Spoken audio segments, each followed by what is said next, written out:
There we go. Oh yeah, my food's here. So you guys in the Discord, you could see the stream. I'm here. Yeah. I saw you had a collector's booster, Crimson Vow. I'm not through that. Fuck yeah, Yes, but sir. thanks.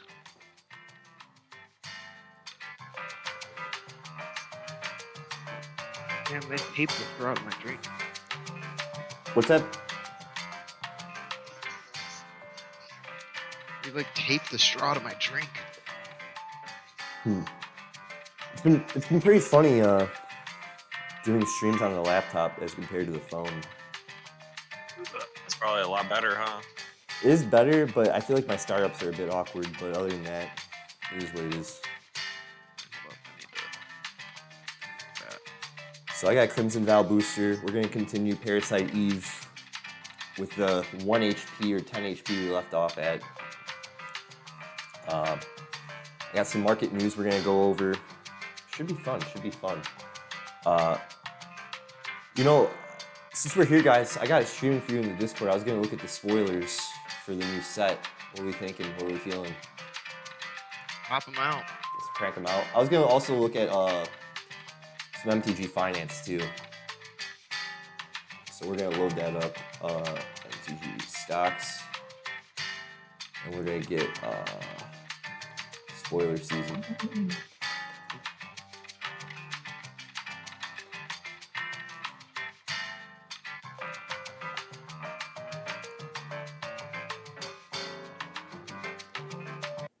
All right, we're gonna pause that racket.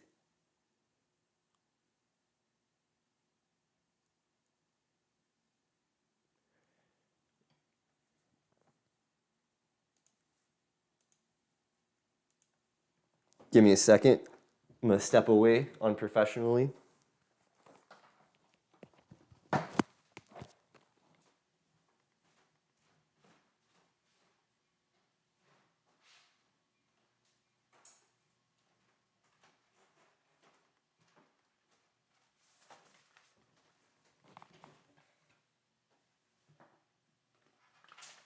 All right, we're here. We're here. How we doing, guys? How we doing tonight? All right, got my notes here. Should be fun. So I'm gonna load up. Here we go. 3, 2, 1.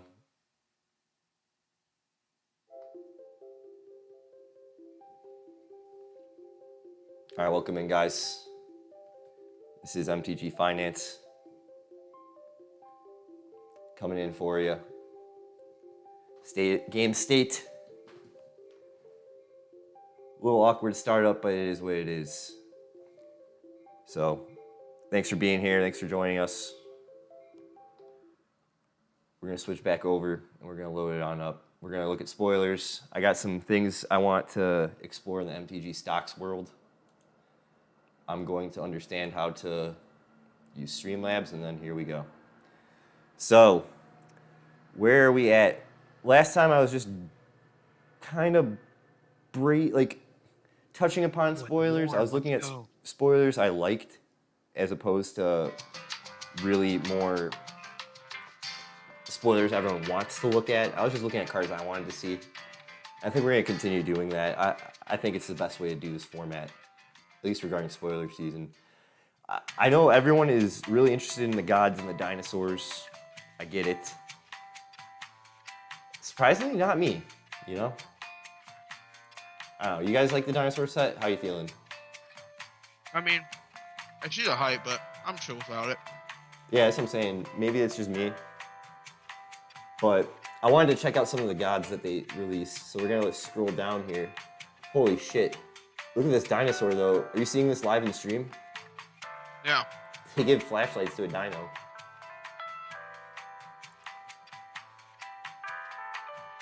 We don't have ad blocker. That's how we run around here.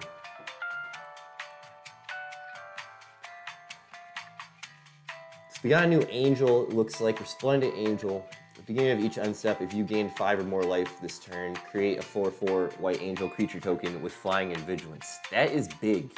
Holy shit. Till end of turn, Resplendent Angel. This card's broken. Are you guys seeing this? Jesus Christ. That's nutty. That is nuts. God damn.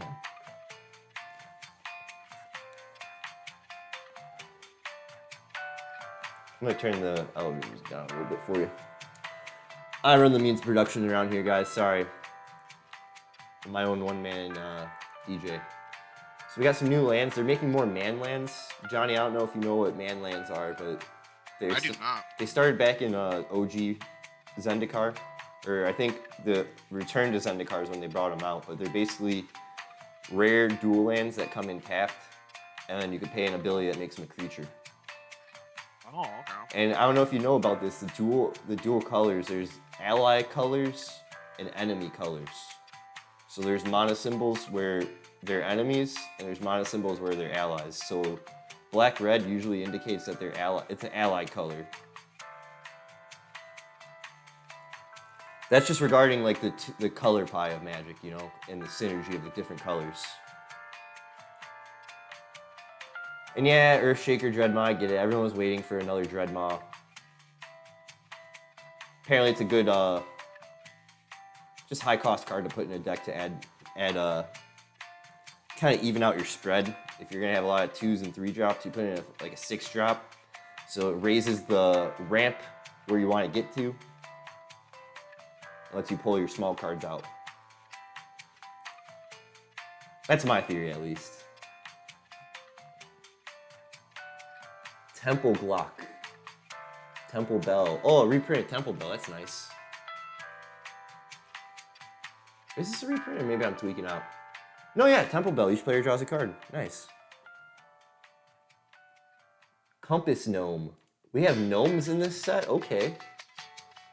When Compass Gnome enters the battlefield, you may search your library for a basic land card or cave card. And guys, I kind of want to point out, you're going to be like, a gnome? Why are gnomes in the thematically Mesoamerican set?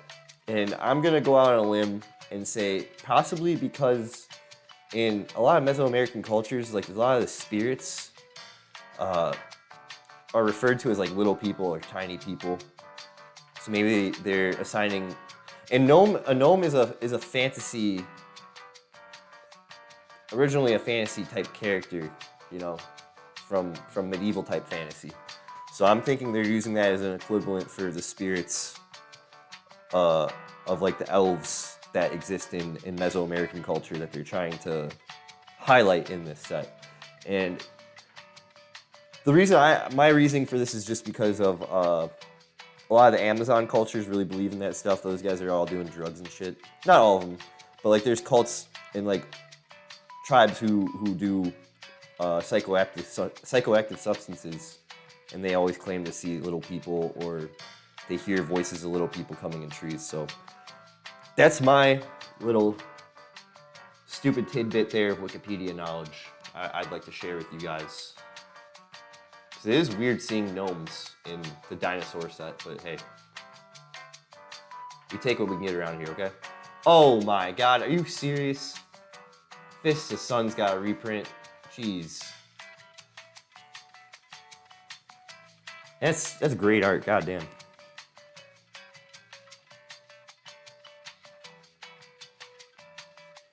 So we're gonna keep it moving. Got some man lands, love to see. Where are the gods? No god? Oh, I guess I'll look at shared, okay. I want to go find some of the new gods because I think they're really cool. They turn into lands, which I think is interesting. So we got Ojer Patik, Deepest Epoch. Or Epoch, I guess it's pronounced. Whenever you cast an instant spell from your hand, it gains rebound. Maybe we looked at this last stream, I don't really remember, but I saw this off camera before, and I just wanted to make a comment. This is really broken, obviously, because it gives your instance rebound, which is basically if you cast a lightning bolt, let's say, after it resolves, it's going to cast it again automatically for free on the next upkeep at the beginning. Whether you have a choice in it or not, it's going to go. So it's up to you to remember that, but That's why I wanted to just say it's not flashback, guys. It's rebound. I'm back. What? Oh, back. Oh, big packs. I was just going over the spoilers for Magic. And he flips into a land when he dies. So when he dies, or if you find a way to sack him, you know, return him tapped. Return him tapped and transformed with 3 time counters on it. So he's gonna come in with 3 time counters, turn into a land, and you could remove a time counter from him and add blue.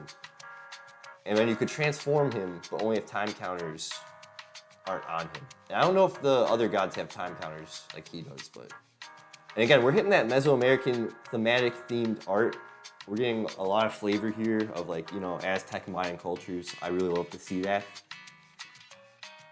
And this is a showcase frame. Going back on our... We're still on Booster Fun World. Oh my god, and you guys see... Look, they got mushrooms here on the side. They know what they're talking about. They know what they're doing here. See, I'm not too far off. I'm not too far off when I'm about those gnomes, guys.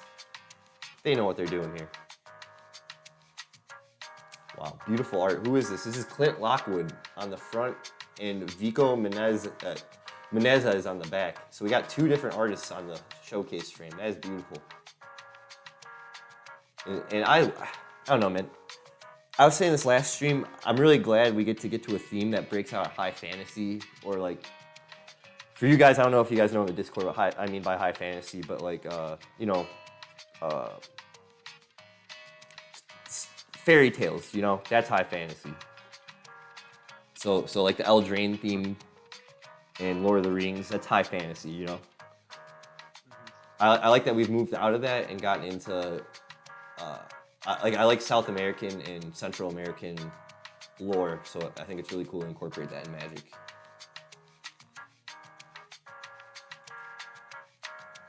We got pirates too. This is a pirate set. Again, dinosaurs, vampires, pirates, that's just not my tribal. I don't vibe with it. And they're in this set's in colors I just don't vibe on. That's just me. John, are you a pirate guy or not? I haven't really looked into them enough to say I'm not. Well, they're really cool because they build really fast. They're basically a human tribal subtype. Humans in Magic the Gathering are usually really broken. So when I was drafting yesterday, a guy gave me a tip saying, you know, you usually want to pull out human cards and build around them because humans are just naturally broken in the draft format, I guess.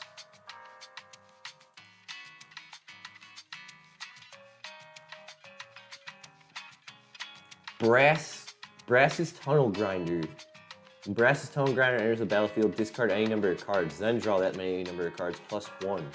At the beginning of your end step, if you descended this turn, put a board counter on Brass's Tunnel Grinder. Then if there are 3 or more, remove those counters and transform it. Okay, so descending is an ability, I guess we're gonna find out about.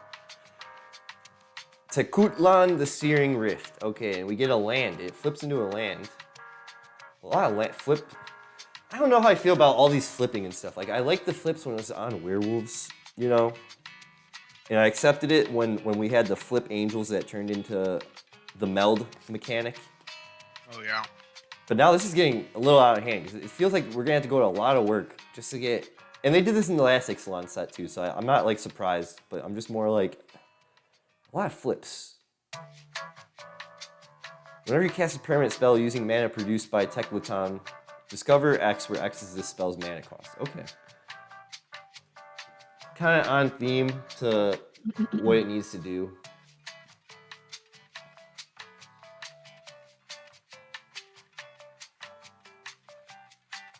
Just looking for more gods. We got some dinosaurs. Again, guys, like, am I a dinosaur guy? I guess I'm not.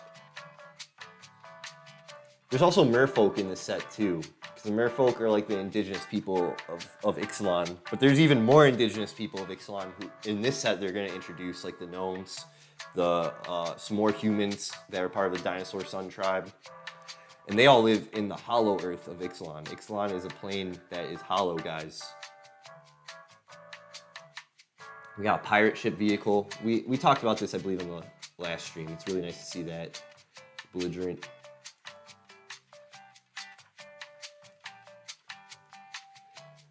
So not much spoilers I've seen. I haven't really seen anything really introduced that I thought. I wanted to show you guys the red god, though. If I see him pop up, he is pretty awesome. Yeah, we're on back to the spoilers that we saw last stream. And I said this last time, you know, I'm just doing this for entertaining myself and my friends. Spoiler season is always weird because it's like, I just want to play the freaking cards, man. When I started Magic, spoiler season was a very hush hush. If something got spoiled, it was because of someone internal, like linked it to someone in a private message, and then that kind of did its thing. And you really weren't able to talk about it, the spoilers, even in the stores, you know. I mean, as time kind of moved on from the Battle for Zendikar block era, spoiler season, as they added more flashy cards too, spoiler season kind of became really required, it felt like.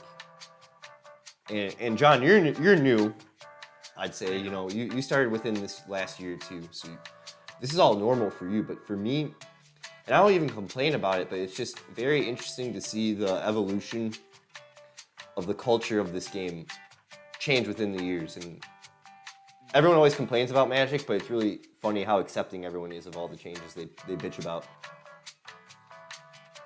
Well, change means progression too, so that always gives a good hope for anything, you know? That's what I'm saying, you know, and I'm always resistant to change too in some things, so I get it.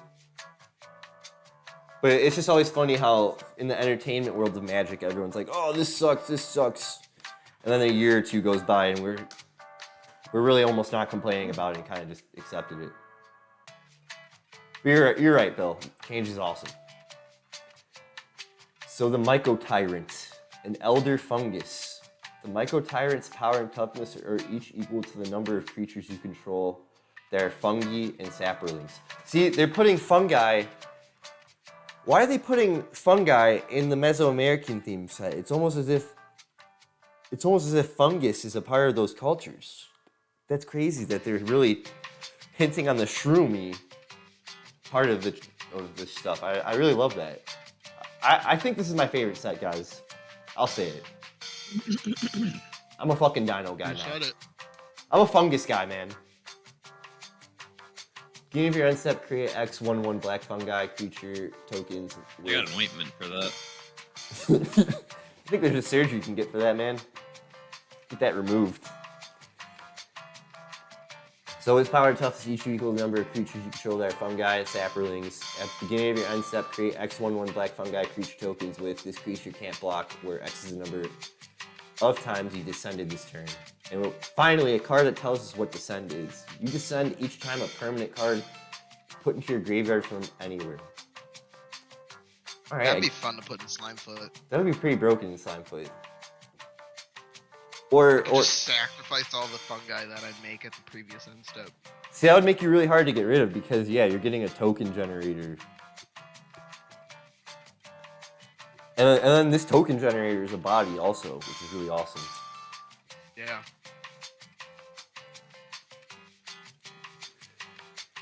I see you.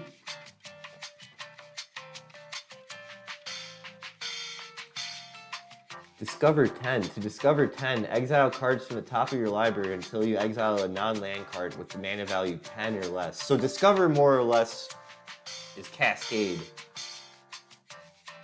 but a little more trickier. Okay, what the fuck is this? Upenbach, the Great Mistake. What? That's by Steve Belladin. Steve Belladin is a classic MTG artist too, so that is crazy. Follow Steve wherever they're posting their archives. Growing Rights of Itlimoc. This is funny. So, this is a reprint from the first Ixalan, and the art shows the fungi underground at the roots of Itlimoc, doing the same thing the people on the surface where Itlimoc is, the tree or the plant of it. They're all praying to it, you know? They're all doing the same deal. It's pretty. It's like as above, so below, you know?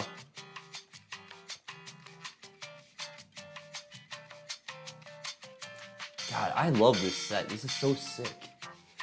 Like, if you just are aware of Mesoamerican culture, it's not just about the Aztecs and Mayans. There's so much more to it. And when you see what they're doing in the art and what they're highlighting about it, it's like, dang, they really did their research.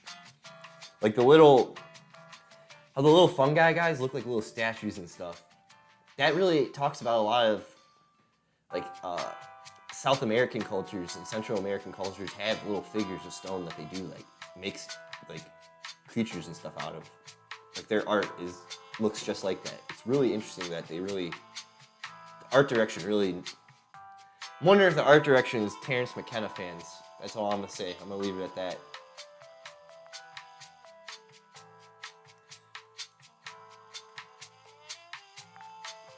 But yeah, nothing really crazy, I guess.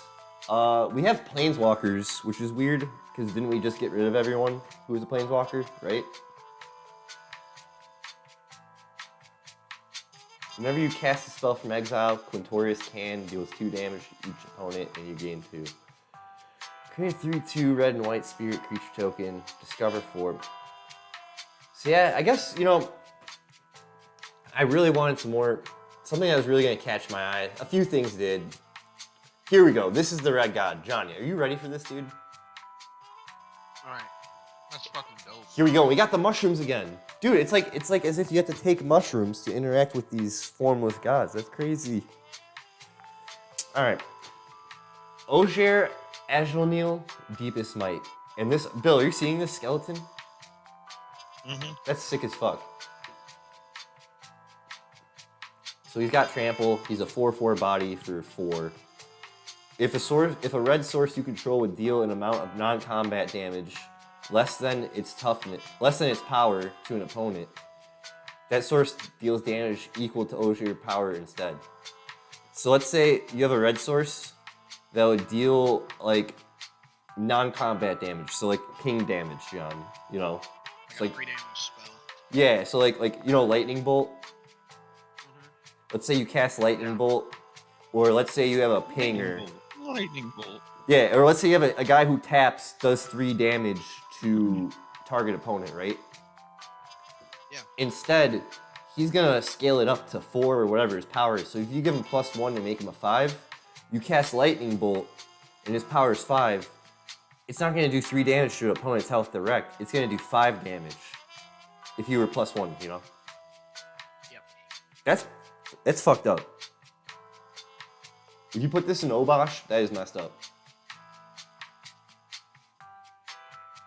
Because then it doubles it. So it would make it 8. You cast Lightning Bolt with Obosh out and this guy out. Instead of 3 damage to target opponent, it's going to do 8 damage with him out. That is in Obosh. That's awesome. And when he dies, you create a land. Temple of Power. I love this art. That is dope. It's like hieroglyphics. Right? And he's like making a blood sacrifice. Bro. Still up there, too. Are you fucking kidding me? Okay, guys. Are you seeing this? His hand is a dinosaur. That's crazy. Hand. Holy shit, his hand is a fucking dinosaur.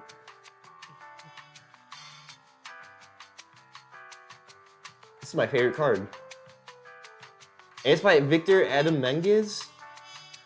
Follow them wherever they're posting their art. My favorite artist. Clint Lockwood on the front and Victor on the back. Let's fucking go. And Vico Menezes on the back. Let's fucking go.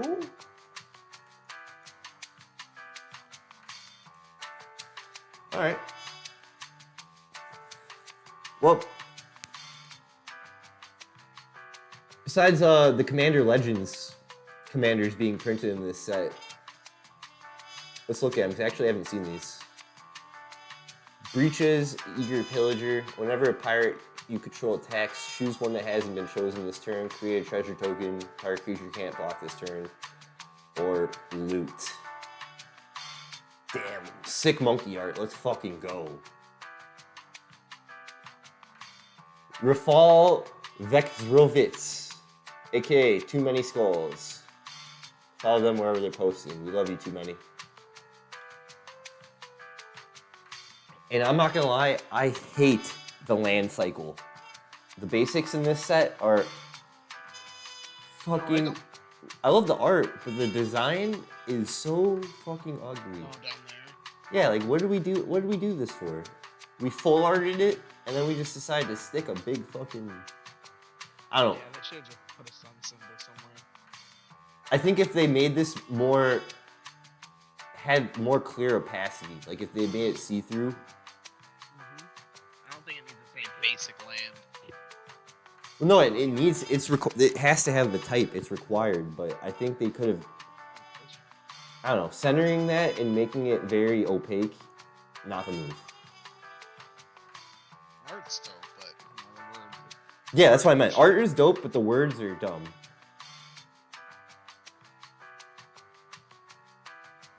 Whoa, whoa, whoa. Huatli, Poet of Unity. Oh, John, do you need Tom Bombadil, by the way? I do. I pulled him on stream, so you can have him. Really? Yeah, I want him. But you're gonna have to get this card, Huatli, Poet of Unity, because she transforms into a saga. Ooh. So when Huatli, Poet of Unity enters the battlefield, search your library for a basic land card, reveal it, put it into your hand, then shuffle. Then you could pay 3 in either a red or a white 2 times, exile Huatli, then return her to the battlefield transformed under her owner's control. You can only do this at sorcery speed. Roar of the Fifth People. Create 2 3/3 green dinosaur creature tokens for part 1. Part 2, Roar of the Fifth People gains creatures you control have add red, green, or white, so it's already broken.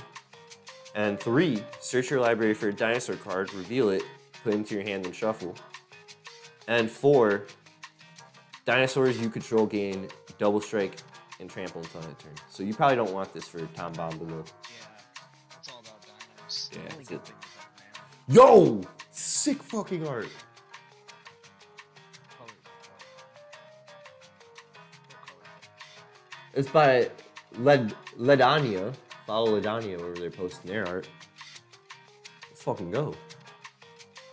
Oh, even better. Showcase frame.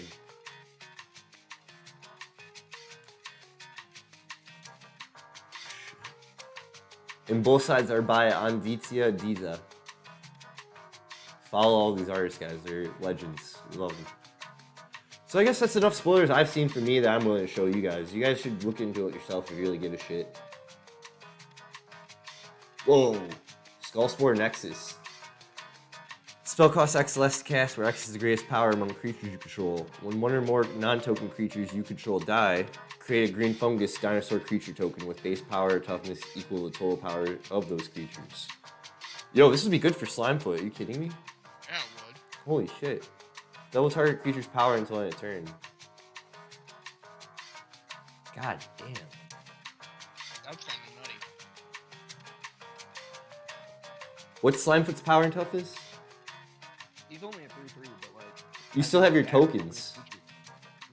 Well, if you have him and a Saproling, so this would cost 4 less to cast. Or sorry, 3 less to cast. I'm sorry. It would still cost 3, so it would be 3. It would be a 5 drop. You play it, and then whenever Slimefoot dies, you're gonna get a 3/3 Dino, and you could make him a 6/6. So it's kind of like when Slimefoot dies, you still get value of a blocker out. You know what I'm saying? I don't know. Is that stupid? I can just stack a lot of creatures, 1 or more non-token. Yeah, I can sack a big thing. Pugnacious Hammerskull. When Pugnacious Hammerskull attacks while you don't control another dinosaur, put a stun counter on it. Okay. Stun counters mean it just doesn't untap until the next one taps up. Yeah. Oh. So that's very interesting. With that being said, guys, I want to get into the next part of the segment. See how long we've been going. We're a good half hour in. I wanted to get into, and I didn't touch on this last stream. I thought I could save this. I thought it'd be good enough to keep them in the back, keep every shit in the back end, so we got more for later. I'm gonna take a sip of some vitamin water.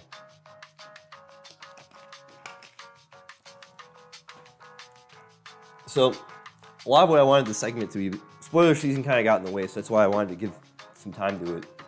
But I wanted to really, this format, I really wanted to talk about the finance, at least of cards and singles of Magic cards, you know, that I really, at least my knowledge of what I do.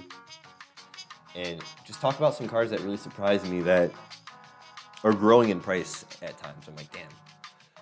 So I have a top 3 list I wanted to share with you guys, and one of them is a pet card of mine that for some reason I took out of decks because it just scales wrong with, I play Commander. It just didn't scale right at the time with my mana cost, my ramping. But I'll show you it. And it's been hitting the numbers, and it's part of the Mox cycle. And it's not what you think. It's from Modern Horizons, and it's Mox Tantalite. Now, I went to a Modern Horizons draft way back when it came out in old July 2019. And I remember people saw this card and were like, this is dog shit. The Mox cycle is usually really broken. Mox, like Mox Amber, for example. You do their cost reduction mana rocks, you know, that usually do really broken stuff and are free almost. This kind of takes that in a different spin, and basically you pay 0 and suspend this for 3, and then in 3 turns you're going to be able to pay any mana you want. And at the Modern Horizons draft pre-release, people were like, yeah, that's dog shit, that sucks, in any format. Now, fast forward all the way besides this little bump right here for whatever reason, it's hitting at least on its average price, so what people are buying at and what the market is listing at. I'm sorry, what people are listing it at is $14, and what people are buying it at is $13, and that's all non-foil. So it's raising in price after being like a $5, $6, $7 card. And even then, I never really got it, but I'm seeing it come back up, and I have a lot of this card, so it's like nice to see my collection, my portfolio, I guess, of my cards in my binder that just sit around and do nothing, creep up, because that means, you know, I got some value. I got some cards I could sell later on. That really helps, because when you go to your local game store, you get to sell your cards to them, and obviously they take like 30% off the price, which maybe sounds weird, but then you exchange it for store credit, and it gives you a bit more, bang for your buck off the cards then. And that's kind of the cycle of the economy of Magic. You really don't sell your cards for money per se, unless you're really dealing in the high roller cost cards like the $5,000, $200. Small chump change cards, you can do the value of cash. You know, everyone loves cash, but in my opinion, the whole point of selling your cards at a game store to people on the street, it's for money. But at the store, at the game store, the economy of the game store and stuff, it's usually for store credit and for the game. So then the store gets the cards that are popular they need to sell, and then you get enough money to interact with that store to where they get to get rid of a lot of their inventory at a price that works out, and the cycle continues. I don't know if that kind of makes sense to you guys. Maybe not for you guys in the Discord, obviously, but someone out there will understand what I'm saying. I'd hope. And that's basically what I want to bring up with a Mox Tantalite is it's always nice to see cards that people talk shit come back and make a difference, and for whatever reason. And I like to see that, because then it means, you know, I get to hold these cards off, sell them at a later time to my store, and flip them into cards I want. Or if I'm ever in a spot where I need to pay bills, you know, flip them into cash. That's basically my point, you know. That's why I want to tell y'all. So that was my first example. Another card I wanted to show y'all is back when I first started Commander. So I played Magic since, and it's usually Lost but Seeking, but I played Magic back in Magic Origins, so that's probably around 2015 or 16. And I was playing in the 60 card modern standard format. When I stopped playing was around 2018 and maybe 2017. And I got back around 2018. And when I got back, I played Commander, was the format I got back into. And I started with Lord Windgrace. And at Lord Windgrace, when he got spoiled, this card, Azusa Lost But Seeking, I think only had one printing. I'm not gonna lie to you guys, let's see. Now we're looking at it, there's a shit ton. But back when I first came back to the game of Magic and to the format of Commander, when I picked Lord Windgrace, who's a Jund color Lands Matter Commander, you know, everyone was like, oh, this is the card you're gonna wanna put in to make that deck run way better, because everyone at the time was saying, you know, pre-con Commander decks are built pretty shitty at that time.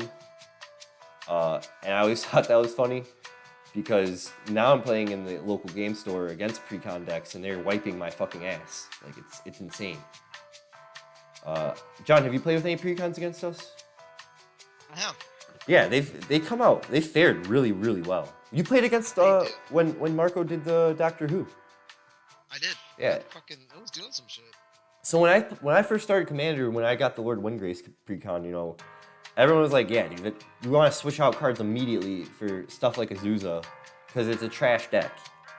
And that's my experience. And her ability is you may play 2 additional land cards on each of your turns. Fucking value. Now, when she came out, she was probably in Standard and stuff, and definitely in Modern. Only like $12 card in 2013, so like, she probably wasn't good for whatever format she wasn't being used in until Commander. And then, look at, you see this spike, 2015, 16, boom. Deep spikes in the large value. And then, I think, when did Lord Windgrace come out?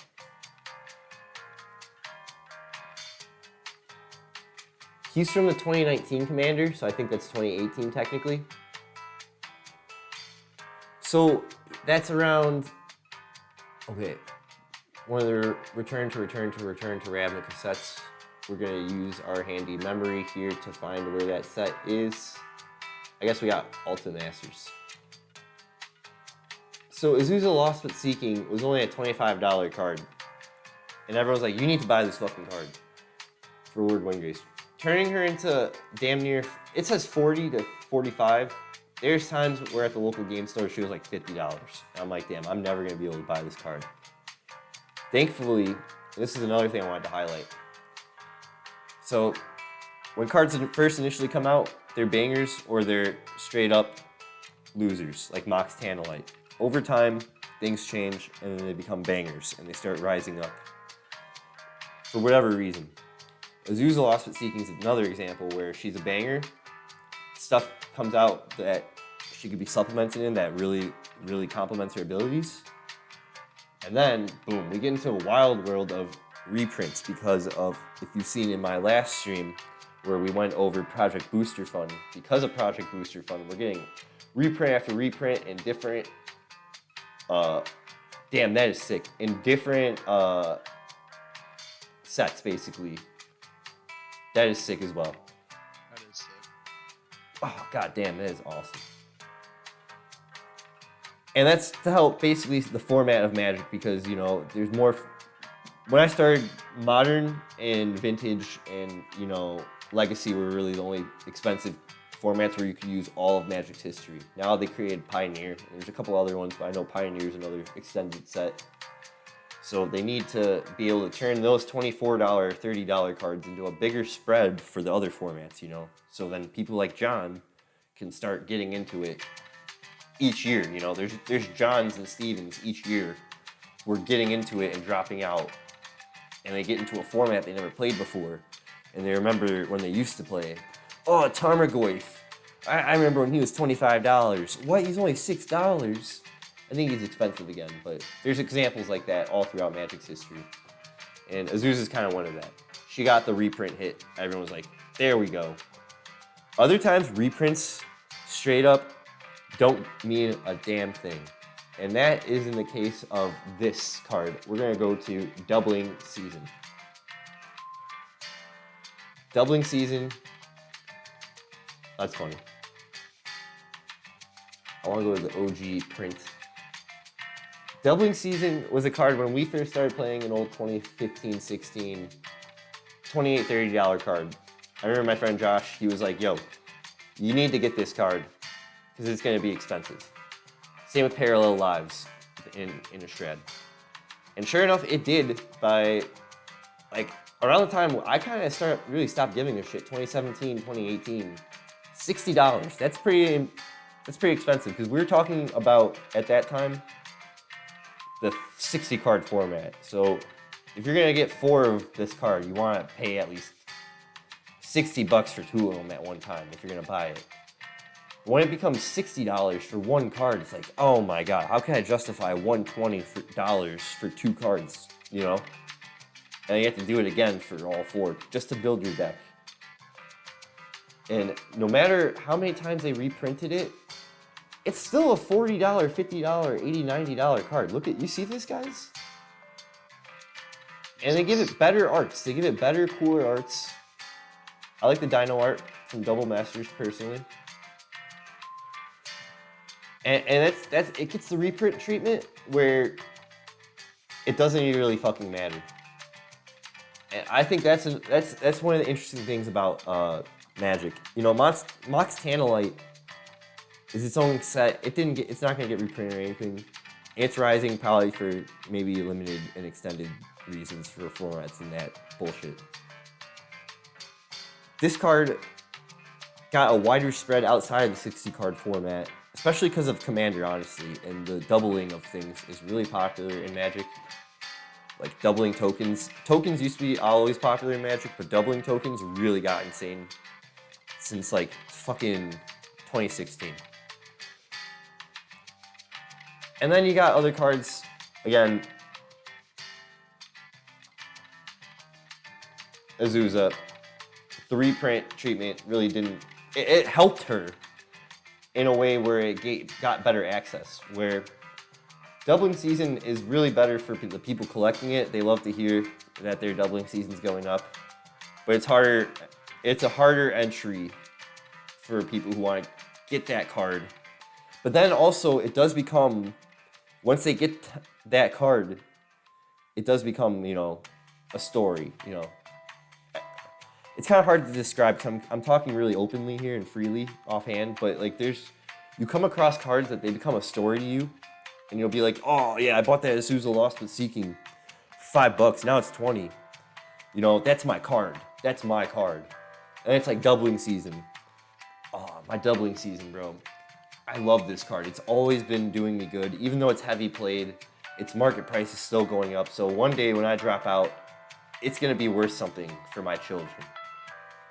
My Azusa Lost but Seeking is probably always going to be $5, no matter how many times they reprint her. Because even though she lets you do double lands, she's not as important as an enchantment that's like doubling up twice anything that comes out, you know?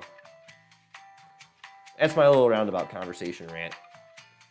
And I think that's why I want to use this format for, is not really to delve into like some market secrets, but really just highlight things and talk about the philosophical nature of money in this game.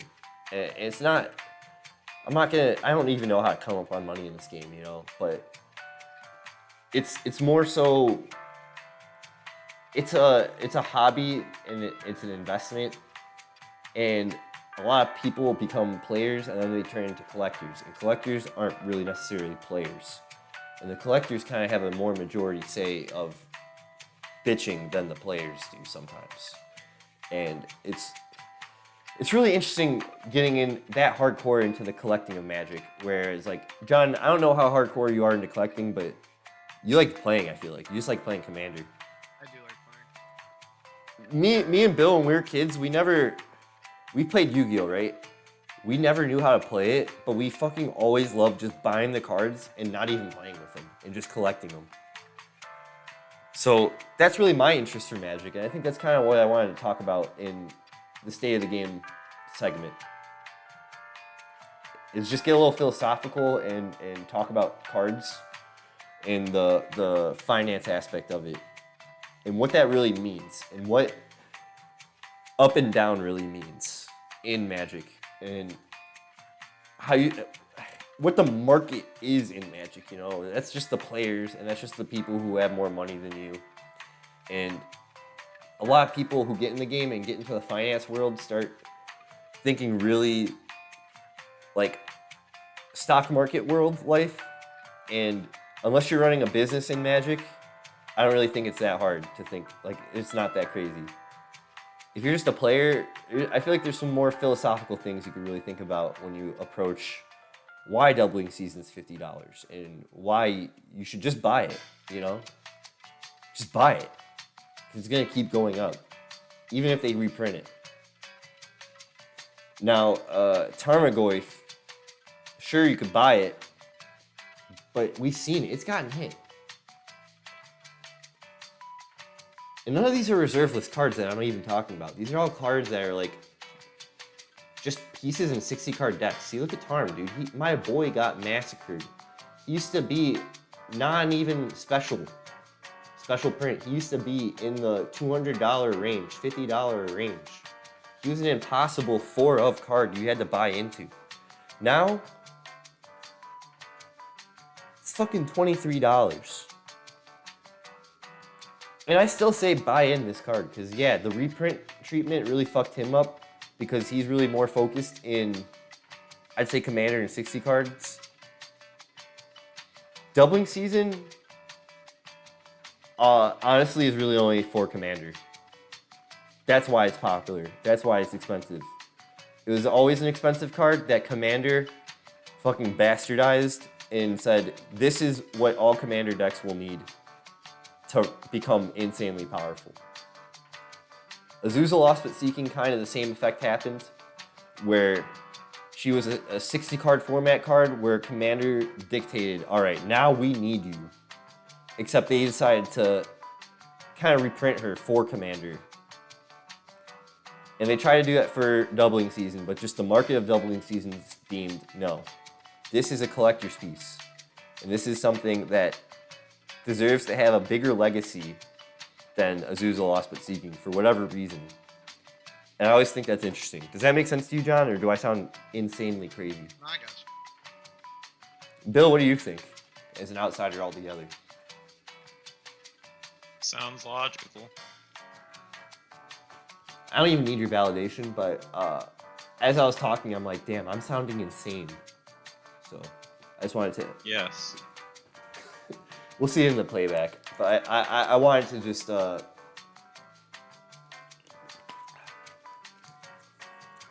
bring a little spice out here. Have a little fun with it.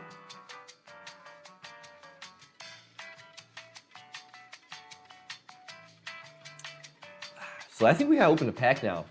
Now that we're really chilled in. I'm gonna get the PS2 turned on.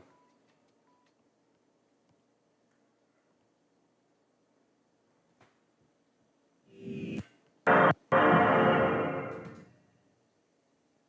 yeah.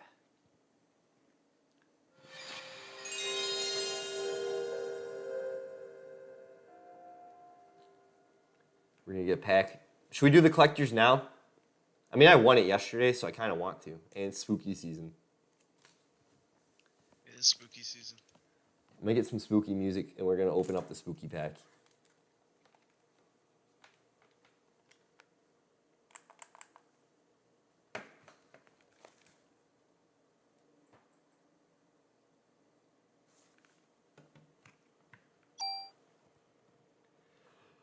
All right, we got Parasite Eve Disc 2 loaded the fuck up. No fucking around here, guys. We're burping. Oh, perfect. Here, I'm gonna pipe in the music real quick. Can you hear this? I can. It was loud. Sorry, how about now? I can kinda hear it. Yeah. It's pretty creepy.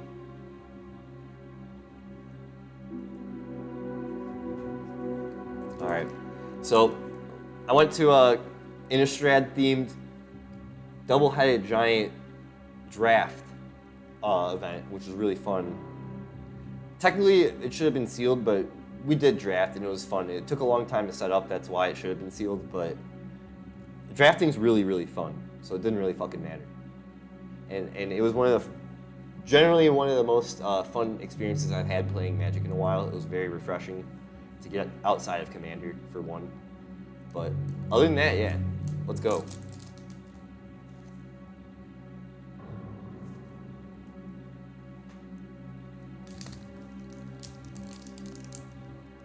So this is the vampire theme set, guys.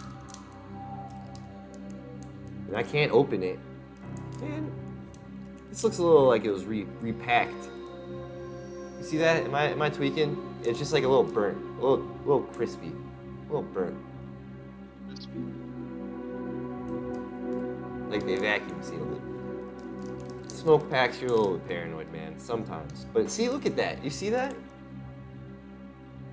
Do you see that? Oh yeah.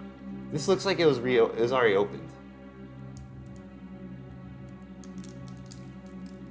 Did my game store buy a bunk box?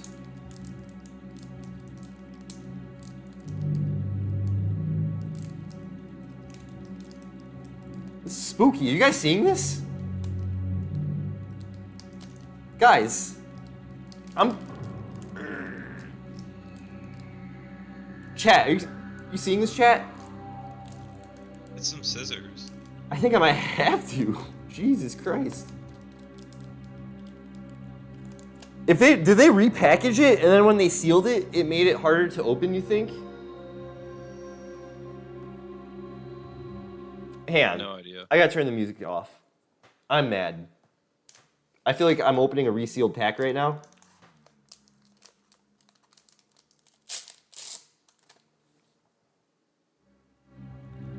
Alright, guys. Resealed spooky pack. Are you ready? And everything in here is foil and it's getting nicked. So it's gonna be really crispy.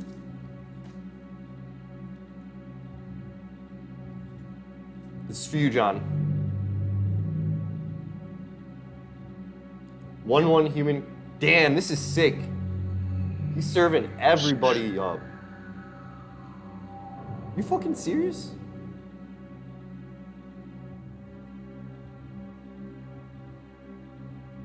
Oh, that's creepy. Alright, Cruel Witness. Kessig Flame Breather. Snarling Wolf. Aim for the Head. Angelic Quartermaster. Radiant Grace Flip. Enchant creatures +1 has vigilance. When an enchanted creature dies, return Radiant Grace transformed. It's a curse. Creatures enchanted player controls enter the battlefield tapped. Jesus Christ, that is broken. For an uncommon, are you serious? We're gonna put that to the side with the human token.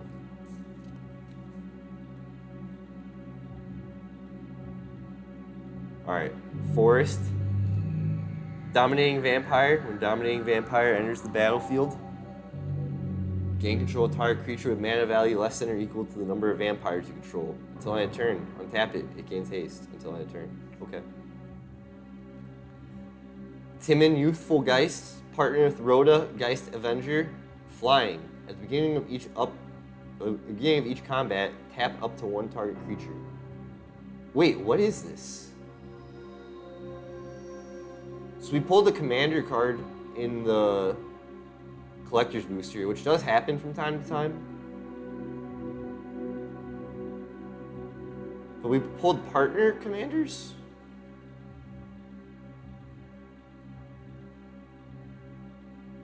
What? Are you seeing this? I'm gonna look them up.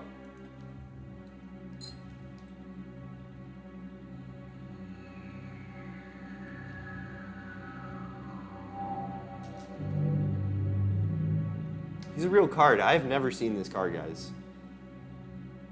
Yeah, I guess he's from the commander of Crimson Vow. Okay, so... Oh, shit. Okay, so in Collector's Boosters, they have the commander cards, but in special art. So if you want, like, the dope-ass art of the commander, you have to pull it from a collector's or buy singles from your local game store. Okay, so that's on brand. That's sick. Oh, extended Volatile Arsonist. There we fucking go. Love to fucking see that. I don't know why I'm sus on this pack. It's just seeing that really made me sussy, you know? Boom. Maybe they did the opposite. And they hooked it up. Yeah. Fucking jeez. Alright. So, Bill. What they did was, there's, you know Dracula? Uh-huh. There's Dracula-themed Magic cards that are reskins. So they have a card that's a Planeswalker that's called Dracula, which is pretty cool. So we have Harker's Journal, and Harker is like a guy from the book Bram Stoker's Dracula, but it's a reskin of Investigator's Journal from Crimson Vow. And Investigator's Journal enters the battlefield with the number of suspect counters on it equal to the greatest number of creatures a player controls. Remove a suspect counter from Investigator's Journal, draw a card. Sacrifice Investigator's Journal, draw a card. So it's a clue. Josh would like this card. Belligerent Guest. Hall Breaker Horror. Okay. I have this card already in this same print. Alright, so it was okay. I think it was an okay collector's booster. I'm not gonna lie. Did we pull money? No. Did we pull the sick fucking human token? And another Dracula card? Well, I pulled one yesterday, but yes, we did. So all in all, I'm happy with it. And it was spooky.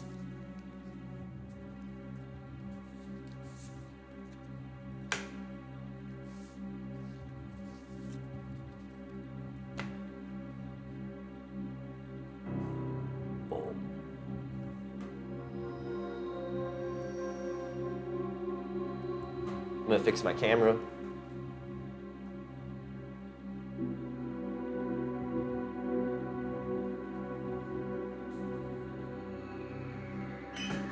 All right. Switch over to the PS. Boom. Unplug the camera. That is no longer in use. And we're off, boys. All right. So, I was playing with Bart the other day. He was watching me play this game, and died like a million times to the boss. It was pissing him off, so it was really funny. And when we left off at the boss, oh what? Oh no, I'm at the wrong save point. You know what? That's Fuck. always the worst. I know. Well, I loaded the wrong save file. And you know what? Fuck Bart. We're gonna do this. We left off at 10 HP. But I'm gonna fight the boss. And if I die, we'll load up the 10 HP save file. How's that sound? Go nuts. What are you playing? It's called Parasite Eve.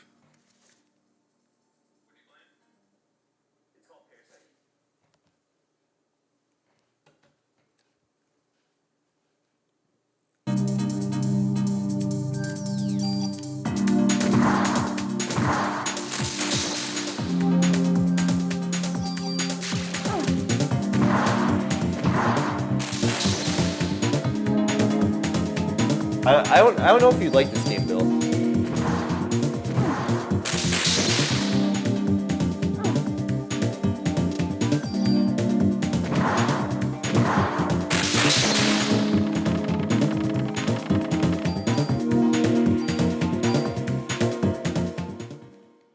But it's kind of like a survival horror sci-fi game. Yeah, it's the best. That's the best way. It's like Dead Space. Yeah, but not in space. It's in New York.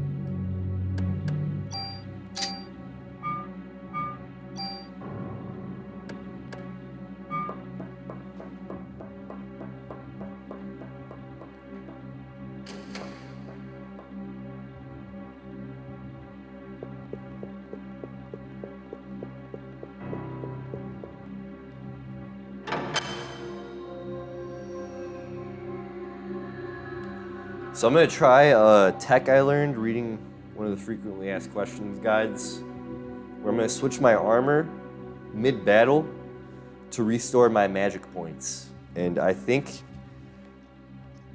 that's gonna work. We'll see. All right, here we go. I'm fighting a giant crab, guys, so. I'm gonna haste, and then we'll switch it off.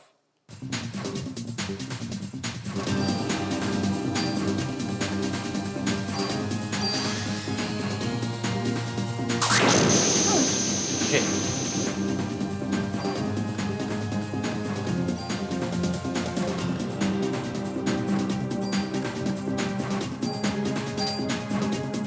It didn't work. That's dumb. Oh, I guess it regenerates my magic. I guess that's the trick. Okay. He's gonna bubble.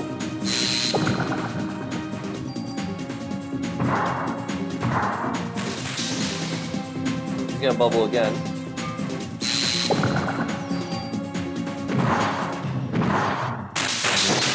He's gonna bubble a third time. We're gonna use haste. And he's gonna laser beam.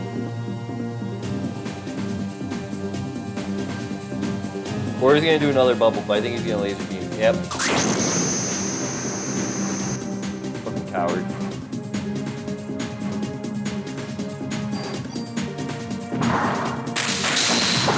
Fuck. You gotta stay to the side, Steven. Alright, here we go.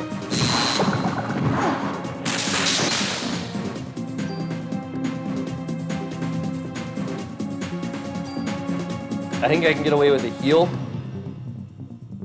into a haste. We'll see. He's gonna laser beam.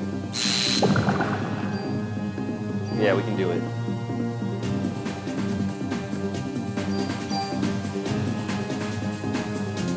And I think switching the armor did regen my PE. My PE is regenerating, which is weird.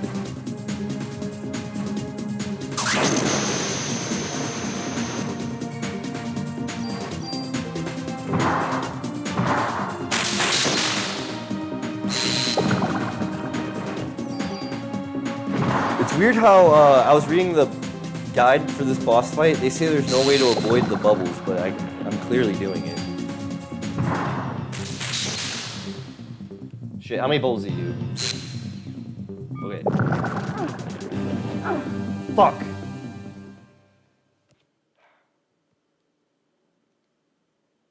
It's weird that this is the 4th episode of the series and I'm stuck on this boss. Not really, because we already beat it. But I think we're gonna just load from where we were. But I know how to do that boss now. It's just really stupid, and for some reason wasn't really tracking. John, you know how when you play a lot more video games than me, like new stuff. You know how like bosses have like different. This is an old one, but you know how bosses have different like waves in like Different forms you get? not forms, but like different cycles that they go through. Yeah. And like you really track them, and you can pick up on the cycle. When I go into a boss fight, I don't start tracking the cycle. I just find how I'm gonna bash myself against them. You know. Like I don't study the cycles I need to do and then do the strategy. I just go straight in because I just want to play the game. You know. Yeah. Here we go. But I'm gonna start the new file with the 10 HP. Hate to see it. I think I'll be okay.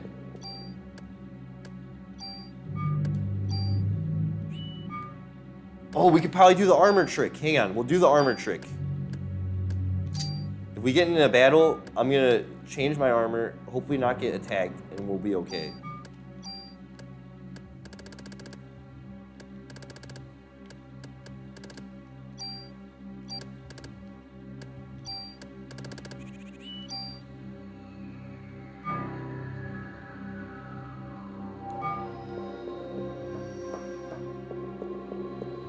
Alright, I better not get in a monster fight.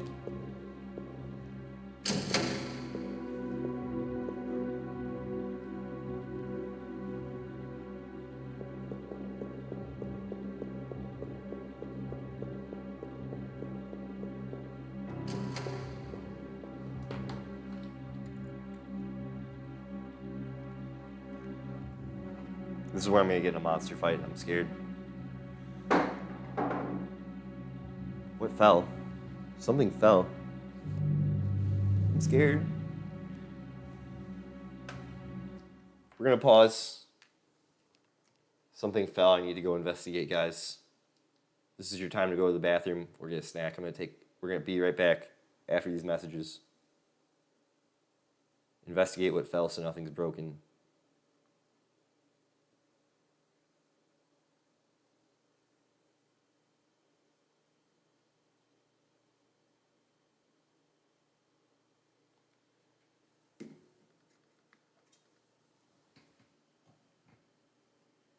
That's pretty creepy.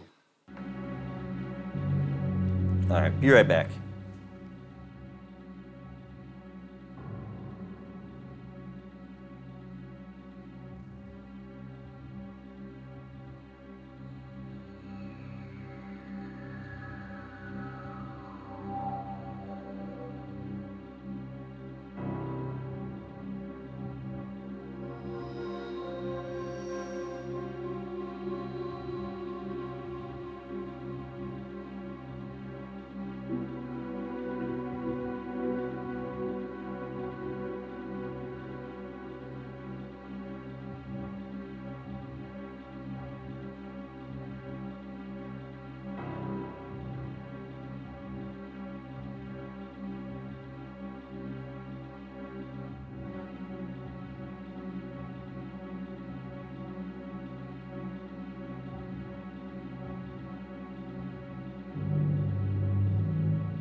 All right, we're back. I don't know what that sound was.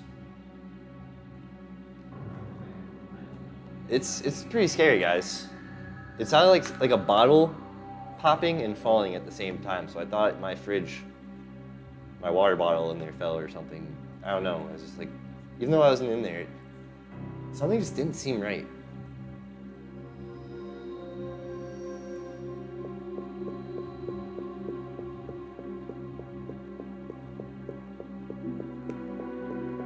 All right, we cleared this. No more monster fights, I think. We're good. Oh, no, maybe in here we might get one. I don't think so, though.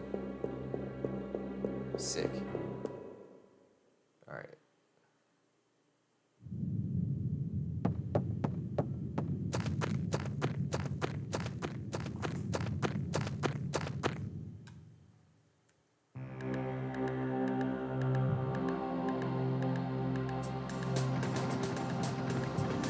Oh, let's go.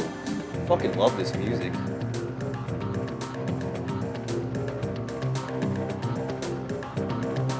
We're gonna smoke up to this.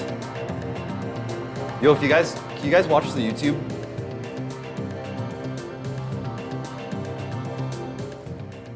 Is it too much to ask you guys to tab the YouTube? I can do that in a minute. I will do it as well.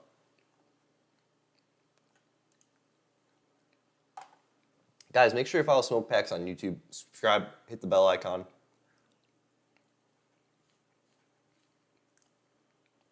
Please.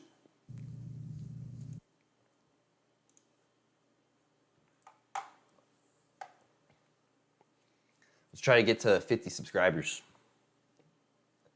I'm at 21. So if you guys in the Discord too, if you're not subscribed while I'm eating this banana, we're gonna have a problem.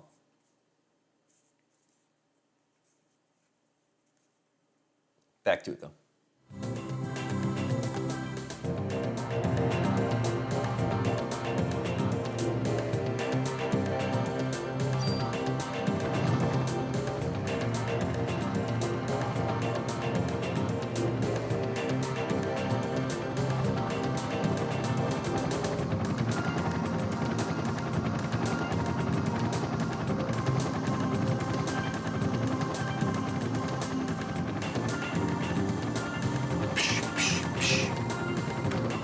I had to jam out to that bit. That was sick as fuck.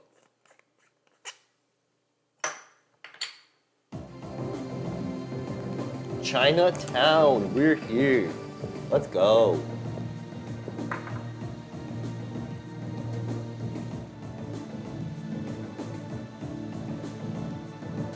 Alright.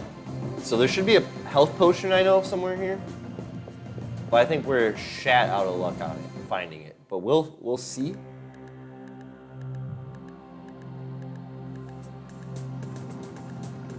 Oh, what? Why does that make me leave?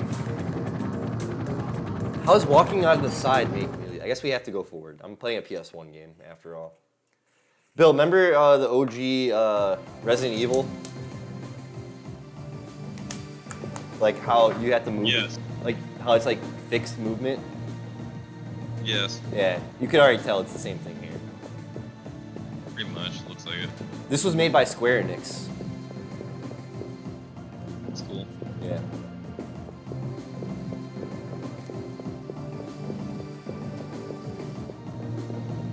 But I don't want to pipe the music in through the Discord because it seems like it's loud. But if you want to hear what I'm listening to, it's on YouTube. It's really fucking good. That's honestly why I was trying to tell you guys to tab the channel.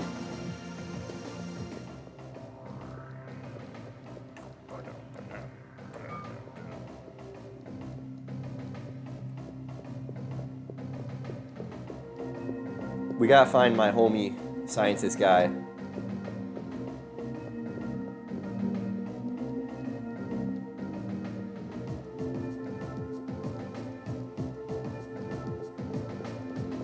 If we run into monsters, I'm gonna be so freaking mad. Okay. I did that to myself. Alright, we're gonna be okay. We're gonna be okay. We're gonna be okay. We're gonna be okay.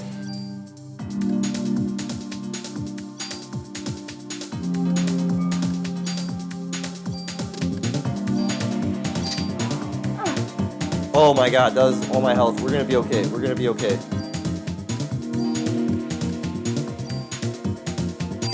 Oh, we're gonna be okay. It's a miracle.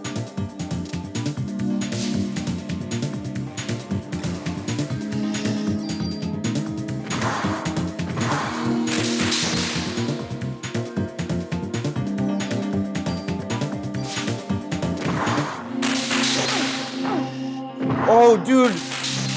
Hell yeah, they do no damage. I had nothing to worry about this whole time. Dude, Bart's gonna be so happy.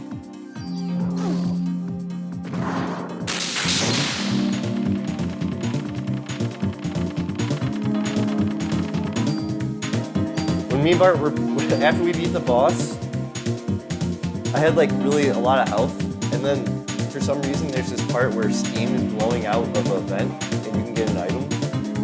But if the steam hits you, you lose health. And it creates a frame, so you're stuck in an animation frame. And I didn't know why my health was draining, because I thought it was a cutscene. And it got me down to 10 health after being a boss I was stuck on for 3 freaking episodes, you know? I think that's so fucking Always fun. hilarious. I know. I think it's so funny.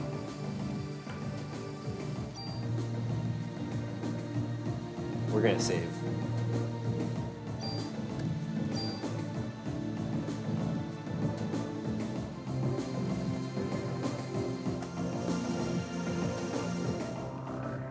I'm gonna let Looney know now that we're good.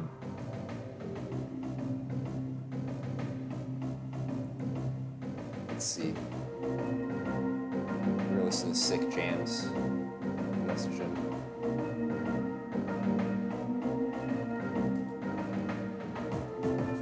Yo, we made it to Chinatown alive and have health.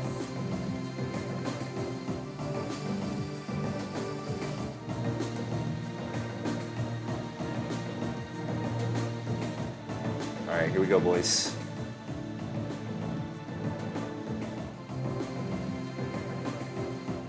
Saved. We're gonna double save because I forget if I saved. No, we're good. It says Chinatown. All right.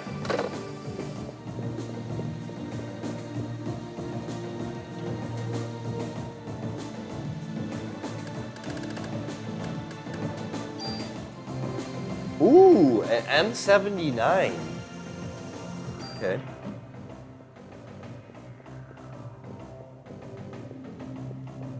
Chinatown's got guns. Oh, Bill, remember GTA Chinatown Wars on the Nintendo DS? Hell yeah, You actually had that fucking game, dude. I did. It was very fun.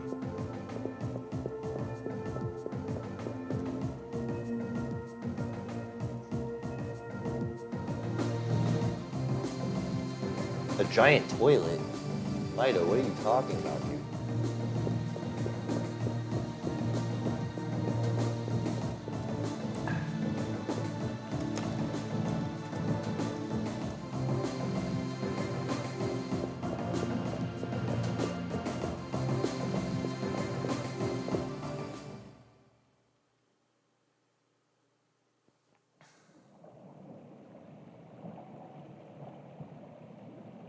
So, Bill, the bad guy in this game is my sister, who is a monster. And I found out she was my sister when she saw me at a play watching her. Like, she was performing an opera, and she recognized me in the crowd as her sister. And she activated her demon form and said, "Now we must fight to the death." It's weird. And I know, my main character is just a New York cop who's on a date.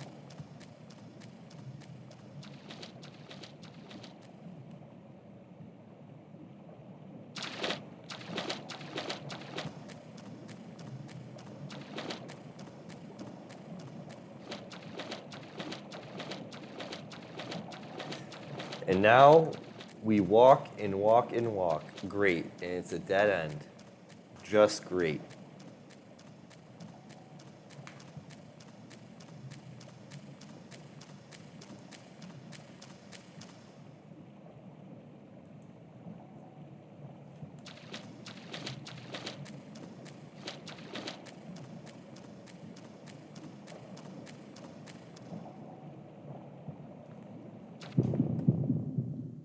All right, here we go. What are we fighting? Bats? I hate these fuckers. They're gonna kill me. Oh my god, they're gonna fucking kill me.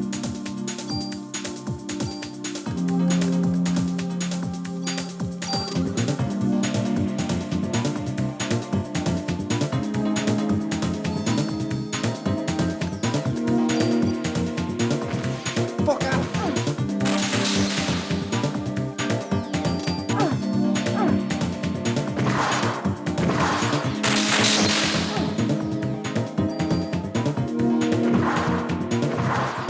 I love fighting them. What the hell? That was so fucking funny. So I have a grenade launcher, and I'm just shooting grenade launchers at bats.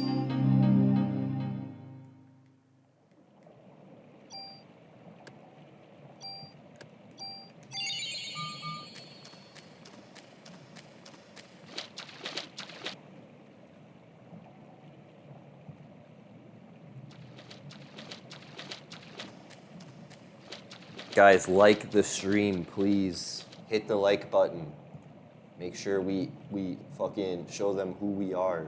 You two guys, can you guys go please hit the like button? God damn. It's only my life. I'm telling you, please, for the sake of the channel.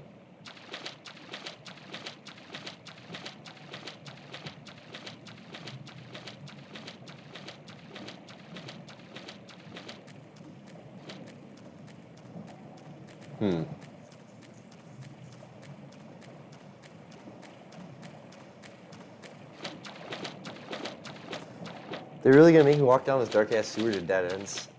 That's weird. I guess it's a PS1 game. What can we do?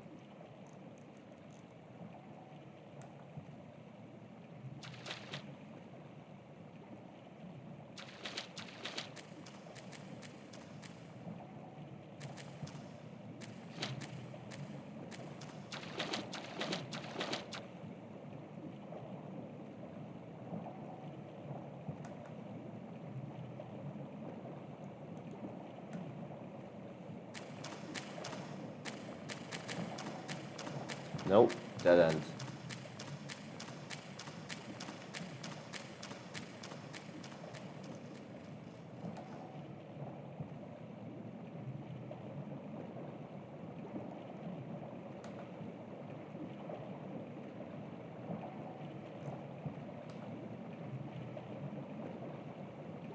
Trying to do something off camera. Hang on. Just gotta message someone.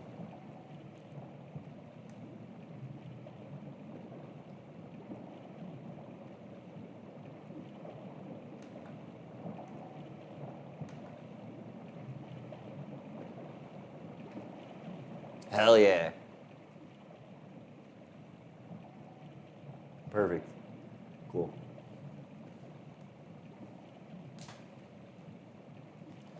Alrighty.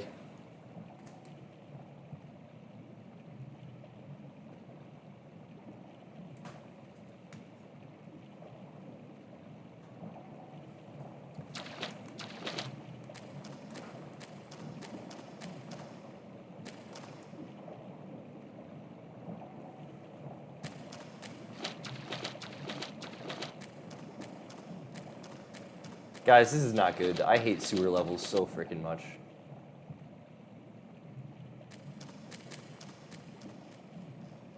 We're gonna be here all night.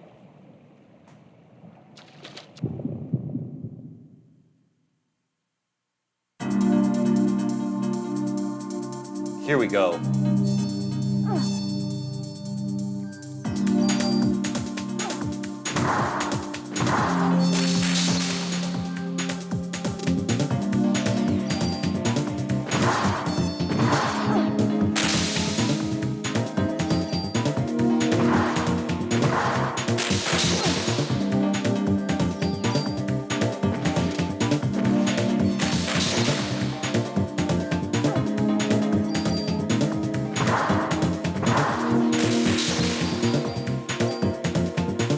Shoosh. I think we're gonna have to go to frequently asked questions, guys. I'm not gonna humble myself though. I won't do it.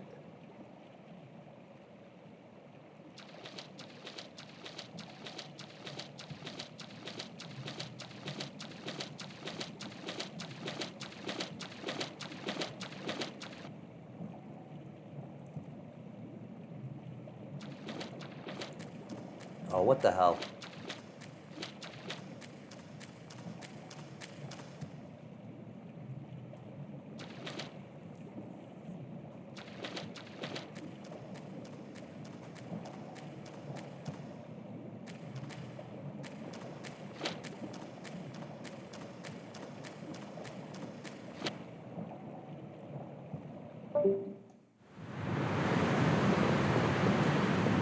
We lost Bill.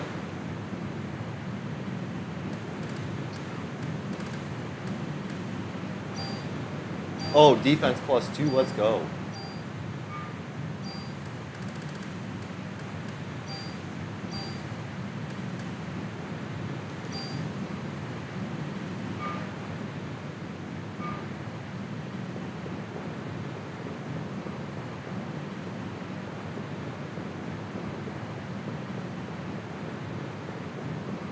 Hey, what the heck?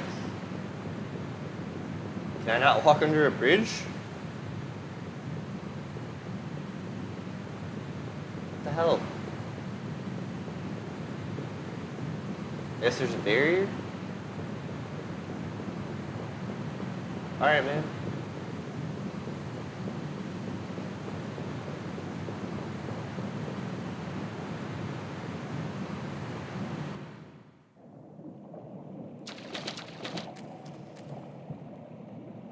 Nice.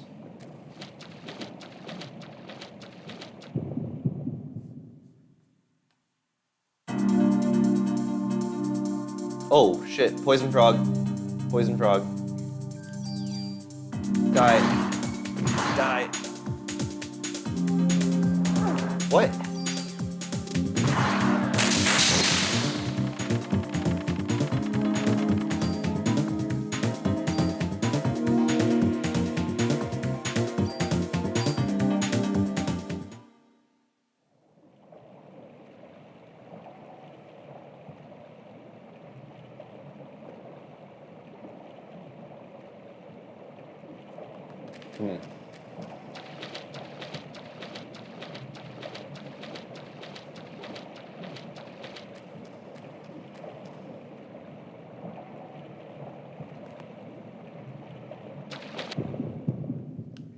I think we're gonna have to really go to frequently asked questions. I don't want to do this. Gosh darn. Not like it's a burden. It's just. I don't want to have to like read off stream. I'll share the screen with you guys, I guess, while we do it. But this is an unfinished save file show after all. I'm kind of just walking in blind on an old save file.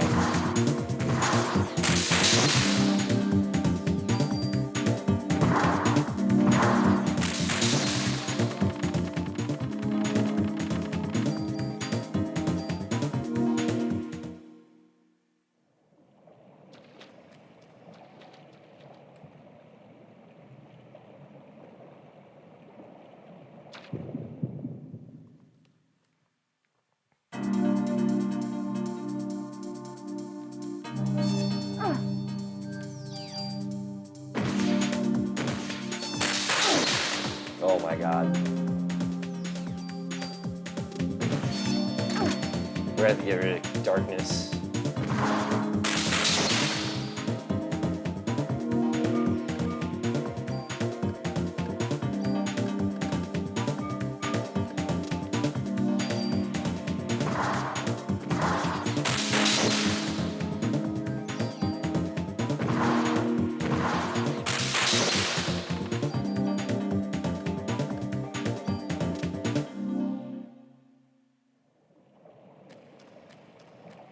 Alright. Moving along, moving along.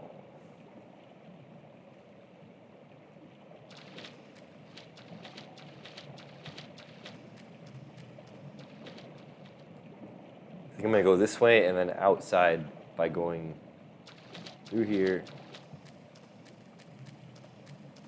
And then we get another crossroad and we're gonna go down.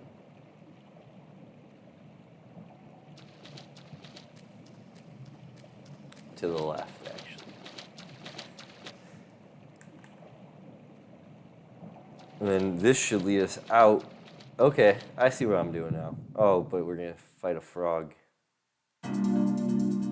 Nope, bats. Even worse. I hate these fucking guys. And the angle sucks. Are you kidding me? This is the angle I have to fight on?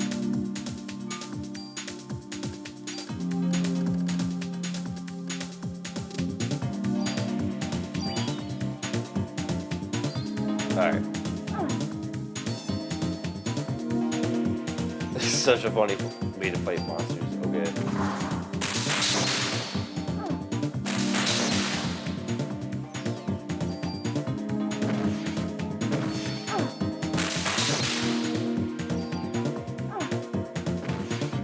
I can't give a shit. I'm gonna shoot you guys off the sky. Oh, reload.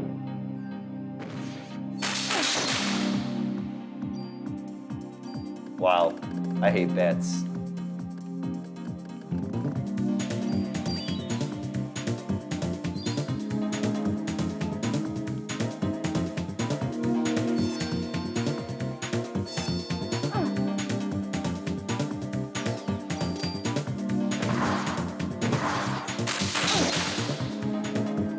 There we go.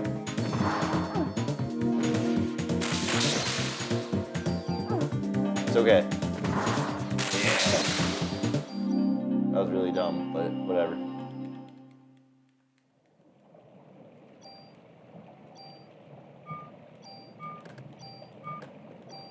What the hell?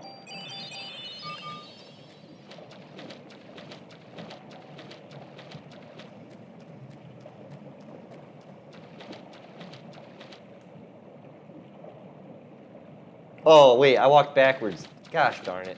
That fight disoriented me.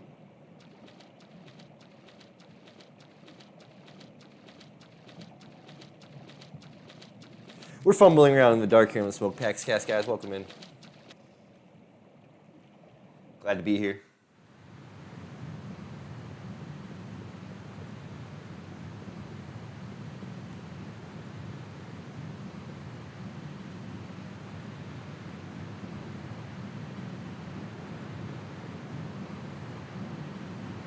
I got, John, I got Phyrexia All Will Be One, March of the Machine Draft, and March of the Machine set booster still open as well. We're gonna have a good time.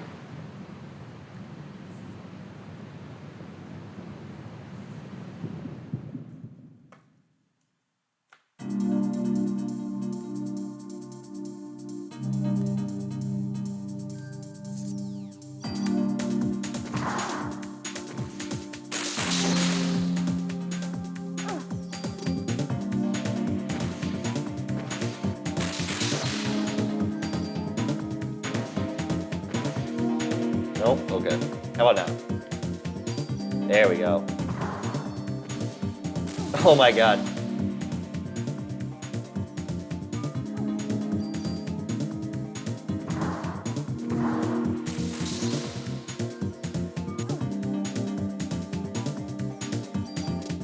Come on. Nice.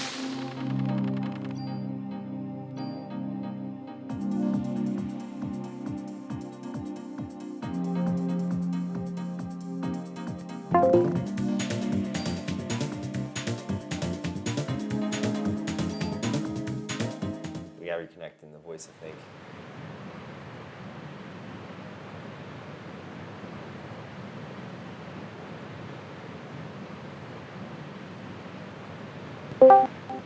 Yo, yo, yo.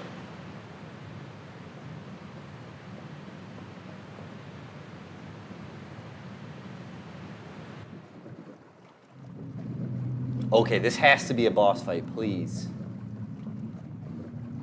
But I think I've been here already in the past because I opened that treasure chest. In the frequently asked questions, it says go here, so I know I have to be here. Or it says go to Chinatown, and Chinatown took me here.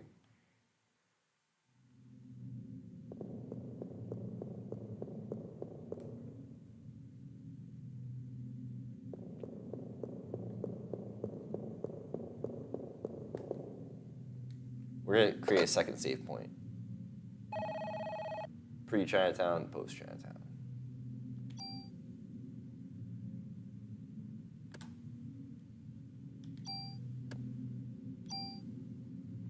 I think I have skill points I never allocated either.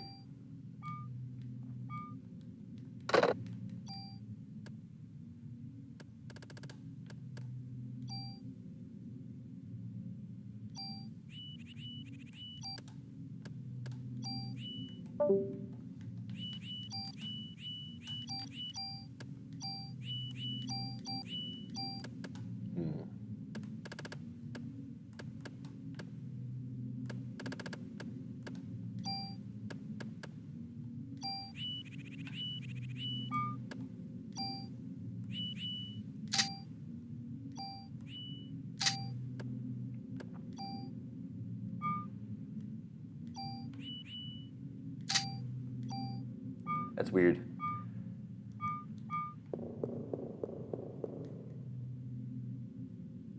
Turn the master power on.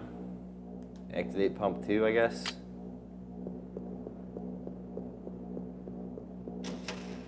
I think at the beginning of the unfinished save file show, I was here. Yeah, see, because I did this. Now we're back here? I thought we went from Chinatown. Like, why? I gotta go to the fact, guys. We're gonna, just real quick. I'm gonna get set up for you.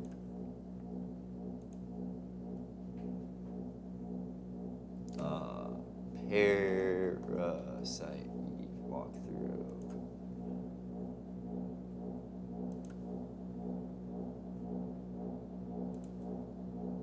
Switch over for y'all.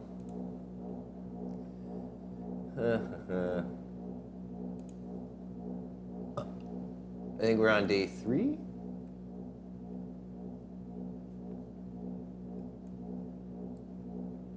Apartment, museum, research lab, PD entrance. No. We're seeing way too much.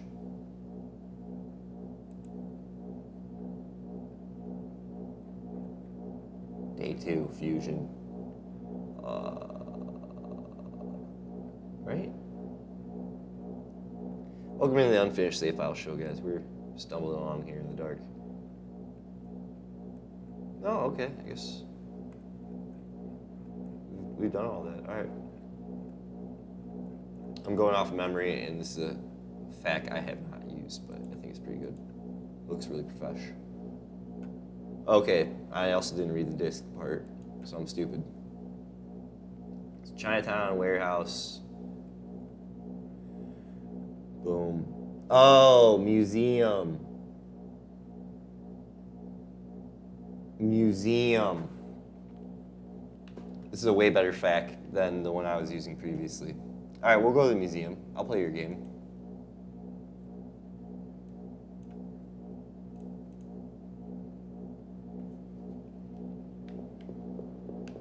We'll backtrack. Not too worried. We'll smoke weed about it.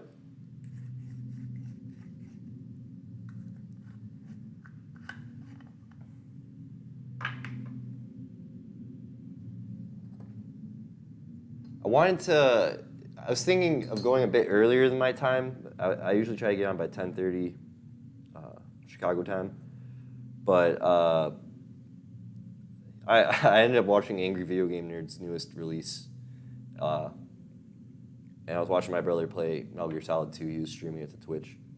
So I was just kind of putzing around. I take the show seriously and stuff, and I wanted to do the format.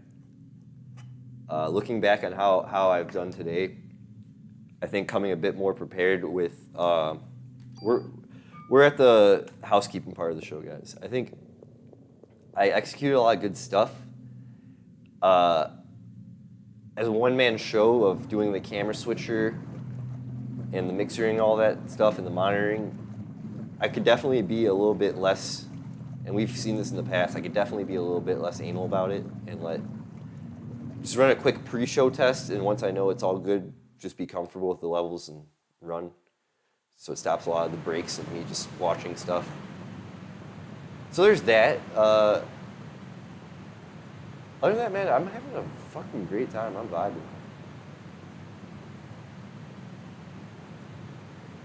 I have a lot of hopes for the progress of this production. I'm like a fast, slow learner at stuff, and I pick stuff up at my own pace. And once I kind of really like digest that concept of what I'm learning, I become really good at it. Voice crack.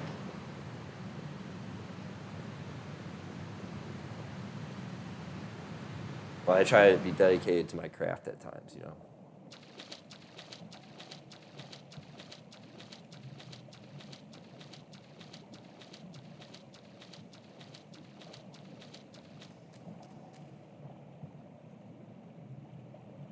So we're backtracking, guys. We need to go to the museum and not Chinatown. I should almost reset actually and just kind of save time, which I'm gonna do.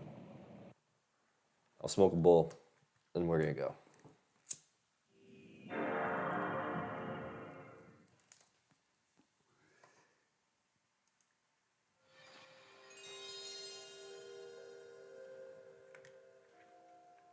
Welcome in, guys.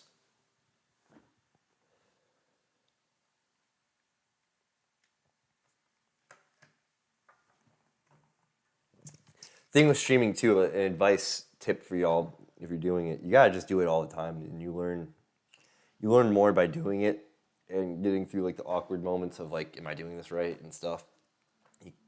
There's no one or two ways about it. You just bash yourself and go. I guess there's only one way about it. You kind of just bash yourself in it, throw yourself in the gauntlet, and hope you're doing okay.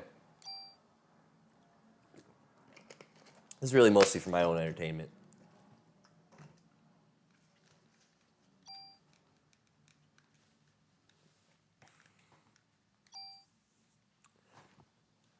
That being said, you could also follow us on Twitch at Smoke Packs. Trying to see, I want to stream Magic, dedicated Magic, like live in-person games there. I think it would be really fun. And YouTube will have the bullshit putzing around, and with the Unfinished Save File show, and then the Smoke Packs cast. Sure, I'm really proud of those productions. This show and the show I've been doing with my friends, we've had a lot of fun playing PlayStation and chilling. And a lot of times it does feel like work. It is, but I kind of rally my friends around too to do all this work. I'm really glad they helped me progress Smoke Packs Cast in a way that I'm comfortable with the progress we've made, you know.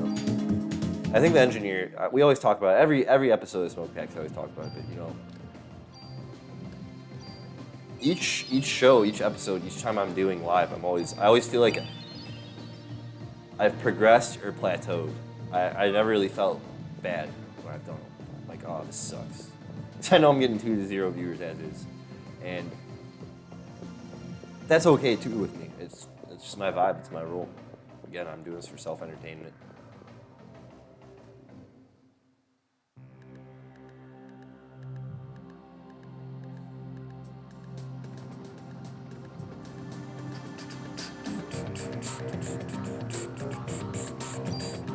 All right, we're at the museum.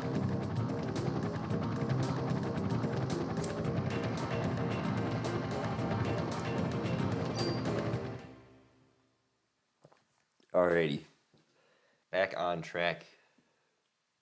Now we're on story. From here on out, I'm gonna know what to do. We were really just kind of lacking episodes 1 through 3, and it took me a little bit to get back into form. I think that's the beauty of the Unfinished Save File show. Voice crack. Great graphics.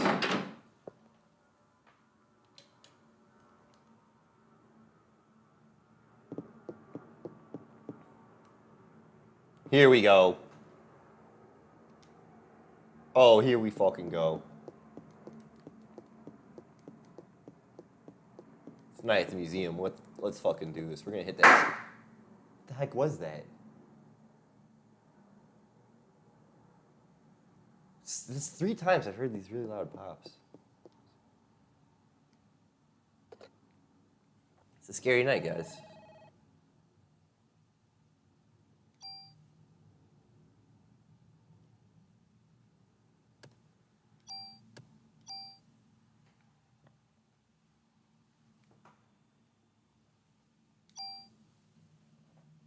It's like something fall? I don't know. I have headphones on, like here, I'll show you all. I have like studio monitor headphones on, so when they're on my ears, I don't know what's going on, but this is how I hear like the Discord and the music. So it was like, when I heard whatever was freaking me out, I was like, just like, what the fuck?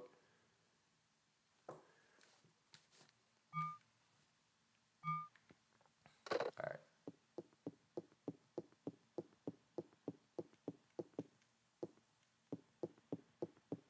Who's there? Who goes there?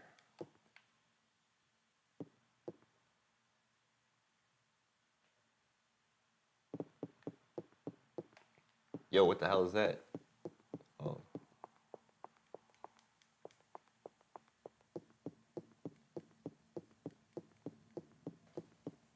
Real great use of sound design here.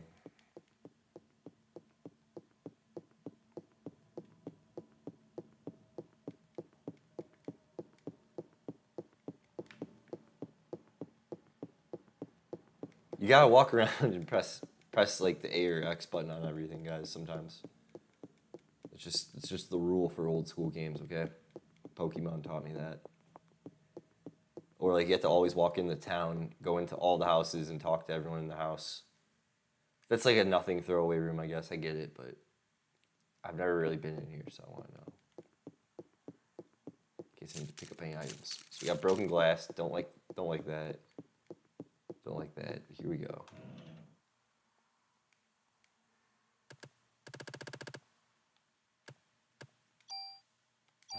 There we go.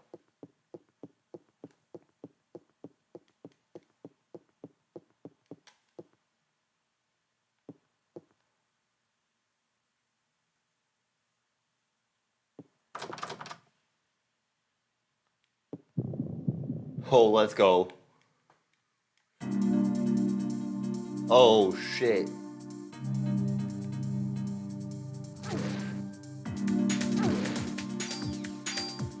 Good darn.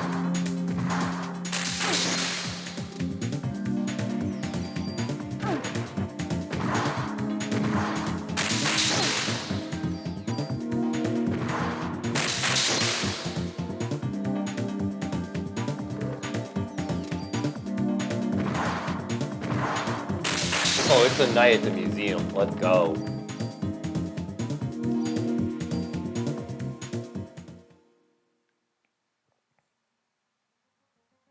How did those dinosaurs get here? So it's a museum. Okay, let's go.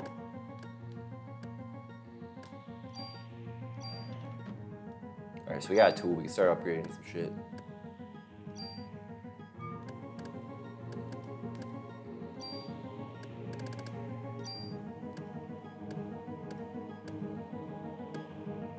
Don't really need to do that.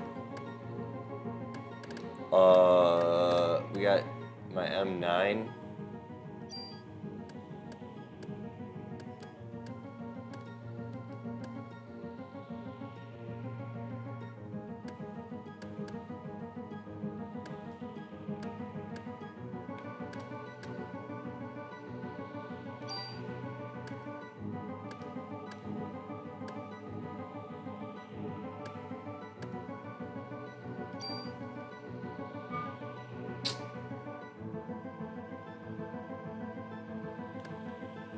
Rate of fire, but it's random fire. I don't like random fire, but let's see.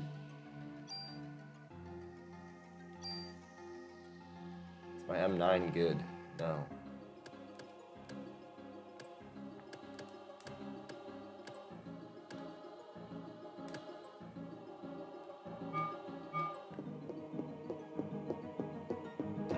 This music slaps. We got the G22 though. Do some work here. Where's the G22?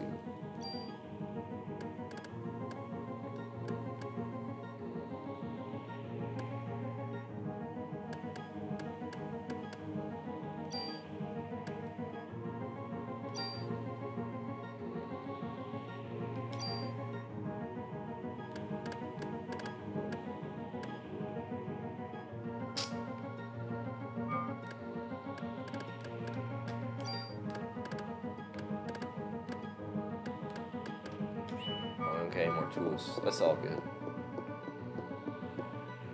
I think we're walking into some hairy stuff, guys. Oh, and of course it's locked. So now I gotta go, what, find a key? Why did you have me do that?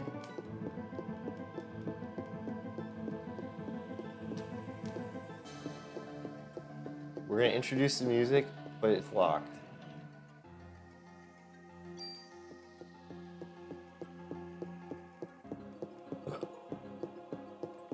Probably has to do with those buttons, the glowing lights.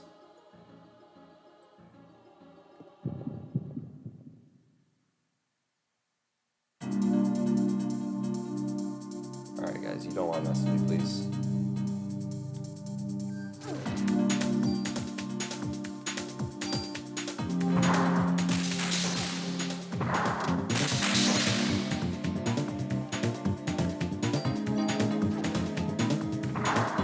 I like how them jumping gets out of range completely. That's pretty interesting mechanic.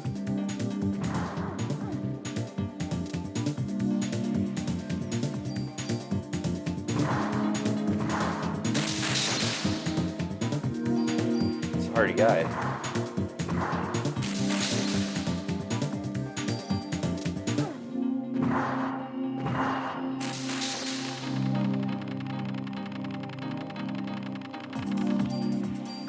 All right, level up.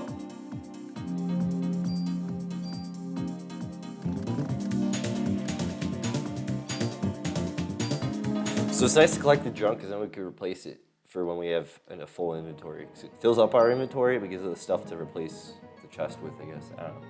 It's what I was just thinking right there.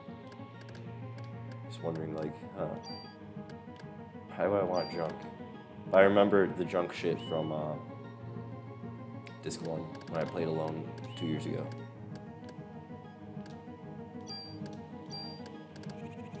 Or before the conception of the show, I should say. We're gonna fight that. It's just alluding to we're gonna fight that.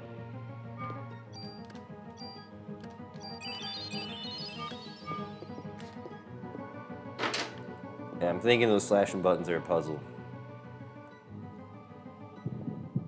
I'm gonna have to beat some guys up and do the thing.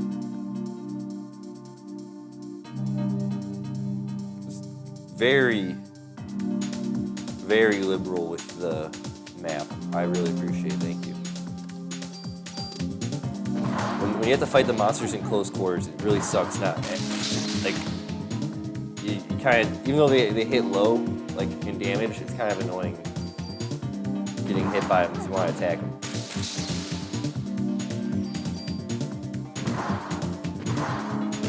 I'm gonna have to reload after another shot.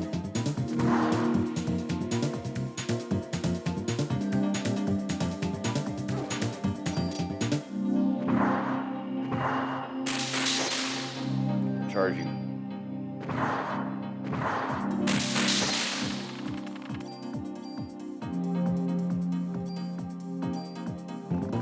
Dope.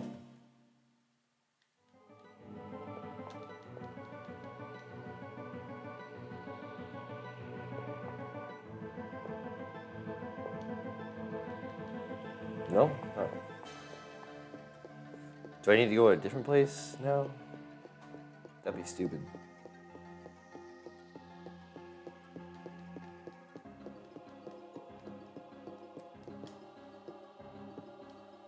I feel like I'm gonna have to go back to where I first found the guy, look for a key, and then come back and find him.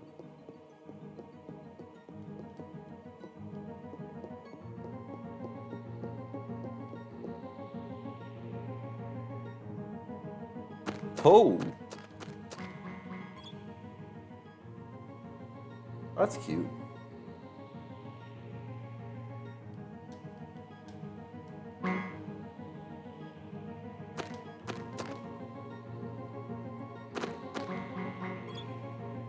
One, two, three, 4, 5, 6, 7, 8, 9, 10.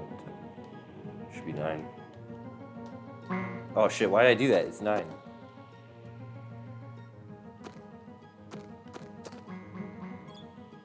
One, two, three, 4, 5, 6.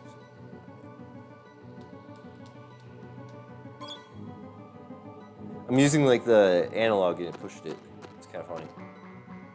Isn't that it? 1, 2, 3, 4, 5, 6. How many are hiding? Oh, how many don't show up?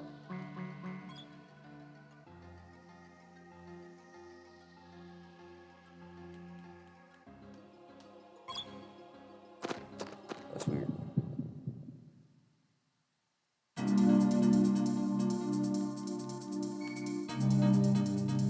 Hey, great, I hate this battle angle.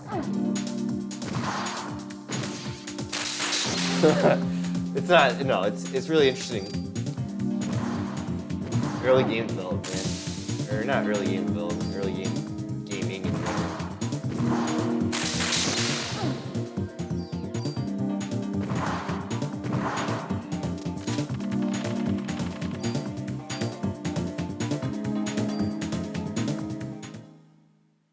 Let's see something.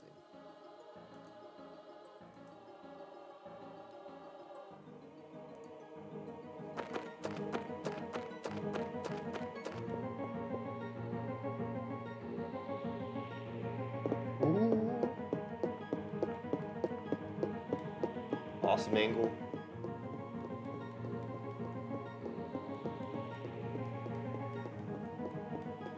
I don't think that collector's booster is resealed, but it was a little weird. I was open like that and a little crispy, but it honestly could be too for whatever reason. Not saying where I got it from. I think wherever they're getting it from, you know. You hate to see. All right, that guy looks like a fucking fucked up guy. What was the nutritional source of the first organism that lived 3.9 billion years ago? Probably nitrogen.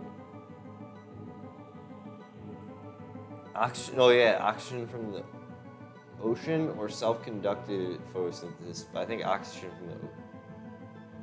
Let's try self-conducted photosynthesis.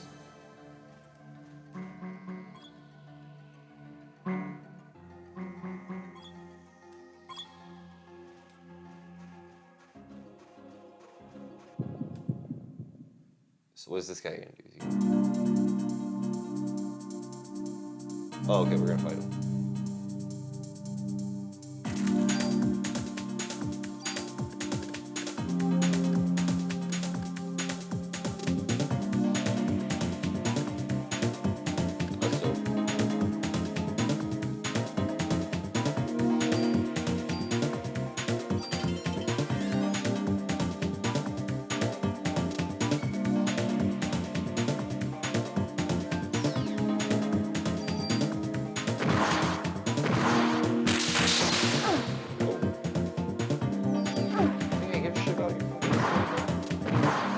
mean, I'm gonna if I die. We gotta play smart.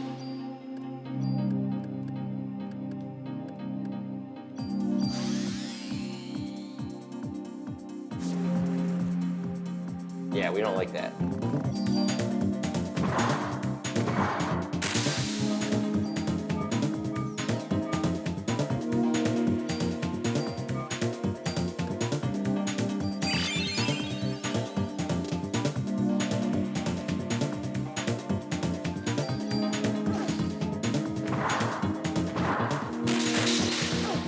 Okay, okay.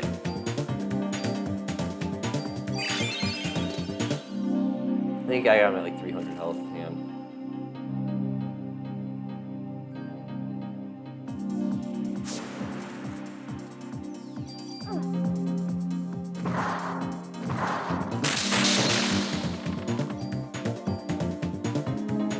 Well, for like a pre-boss, that wasn't that bad.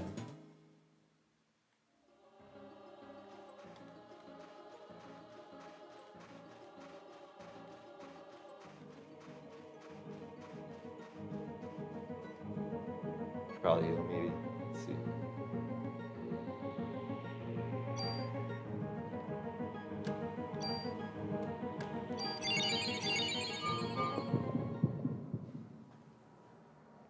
It's a night at the museum, guys.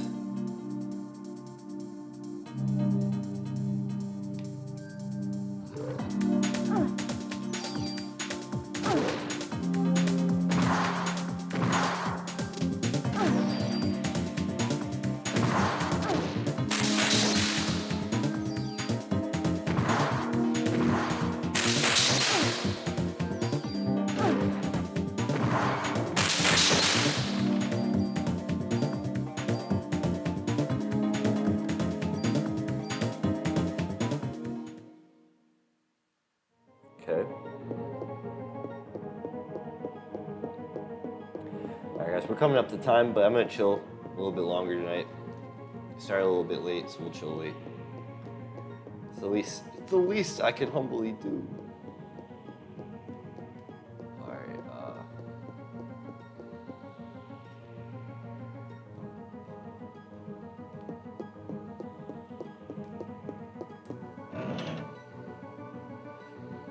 grenade launcher again. Here we go.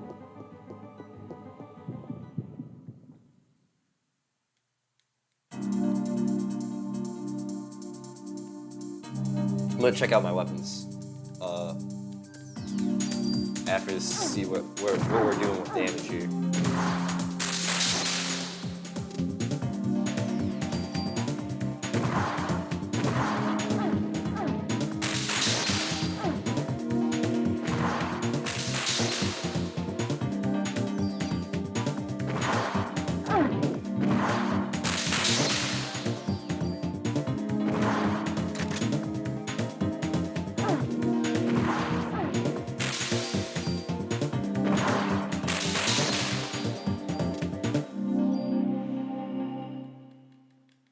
Full of junk.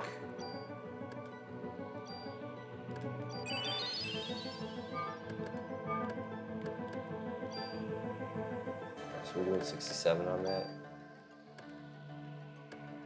Oh, we got the rocket launcher. Sick.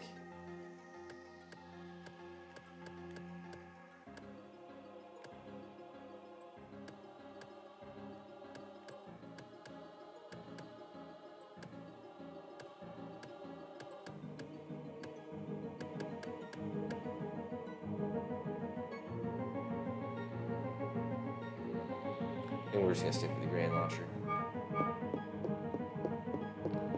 Dang, this big museum can go up, down.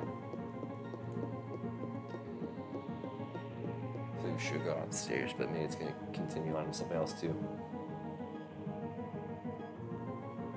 Yeah, I don't like that. I wanna go up. Oh, boy.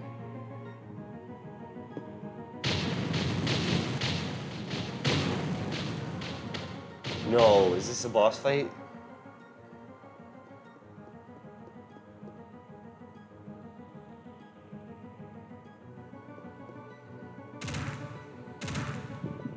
Jesus.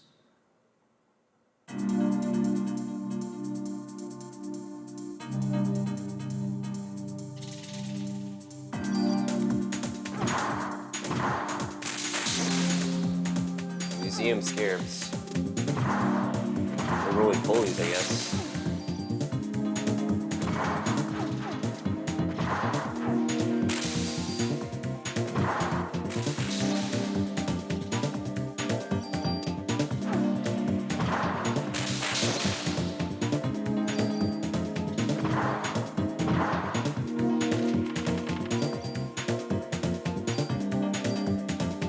We don't need medicine.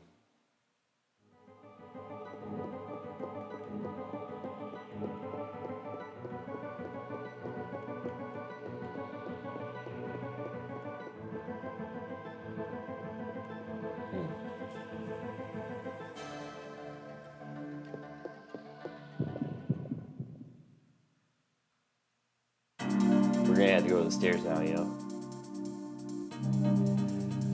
It's just the only natural progression. Here we go.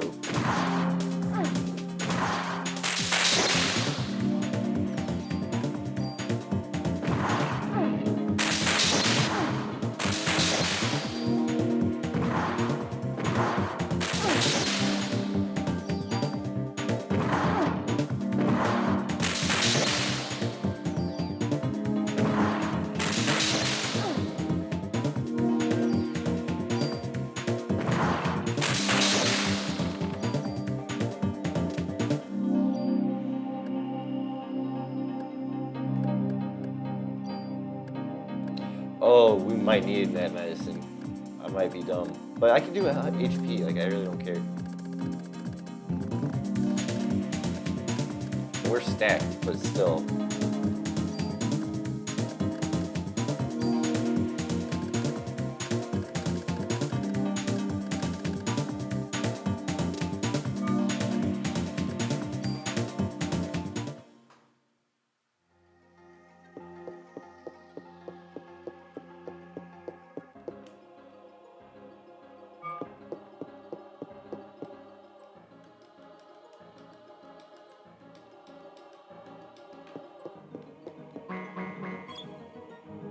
Mitochondria creates ATP, adenosine triphosphate. Oh, adenosine triphosphate within the cell. How much energy is this equivalent to?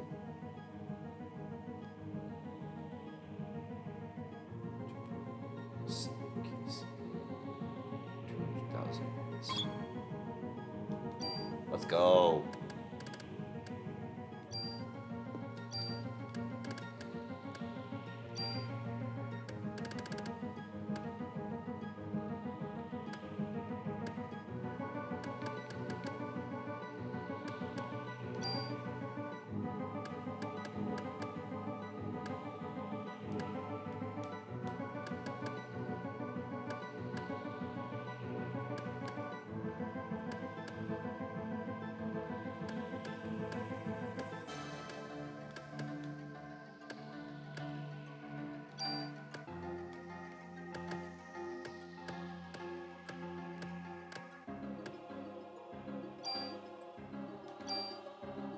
It's fine.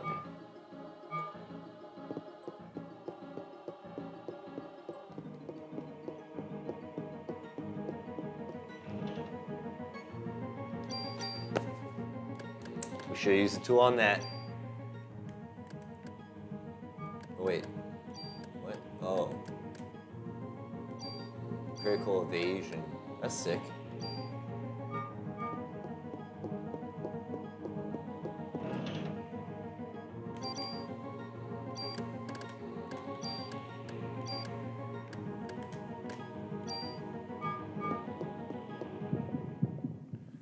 All right, we're a little stocked up now.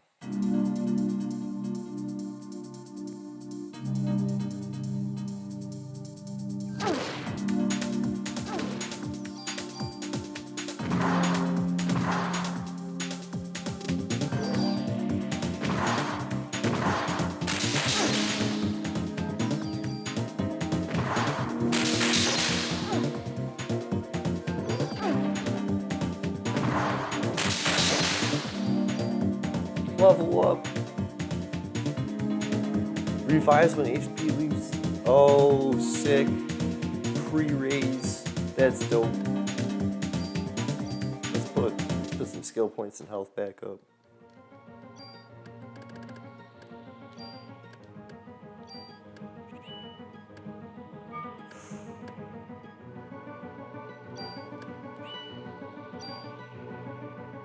Always hit the active time.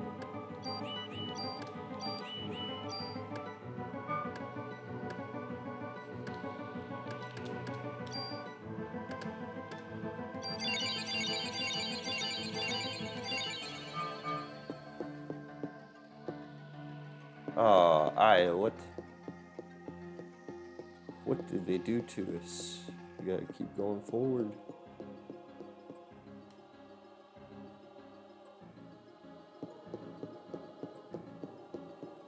Not a lot of packs this episode, guys, but I still think we made heavy progress, and I did want to get into some MTG news. I'm still fixing my format of, market watching and stuff, and like I said, I really like to keep it more.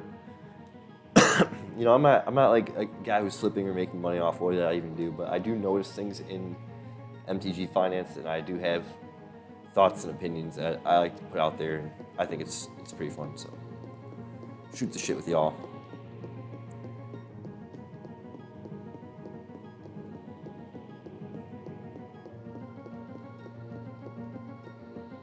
Okay, so that explains why everything fell.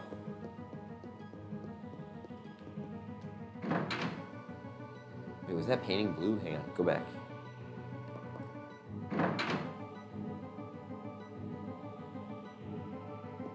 This one looked good. Oh, I guess it's from the reflection of the color. That's pretty cool.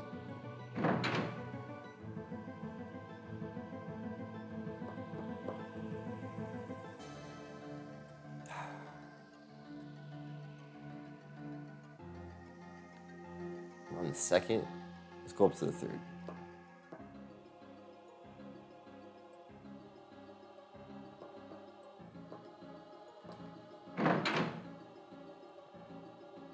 Maybe we can go back down from inside.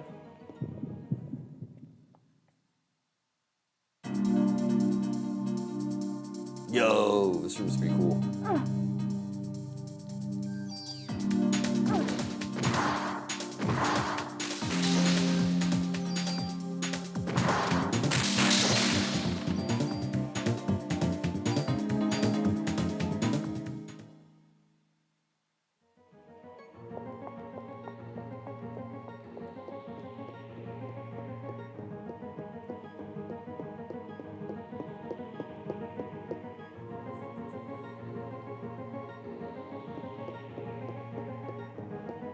It'd be really cool if they could have Aya at least like interact or give some thoughts on things. Maybe it's annoying, I get it, but I know like in like Resident Evil 4 and even Resident Evil 3 they kind of had stuff like that. It's kind of like a horror survival type of motif where the character finds and sees weird things and you can click X-ray on it and then go and say something about it. Like, oh, what is this? It's gross. Tiny personality to them. Come on, bro.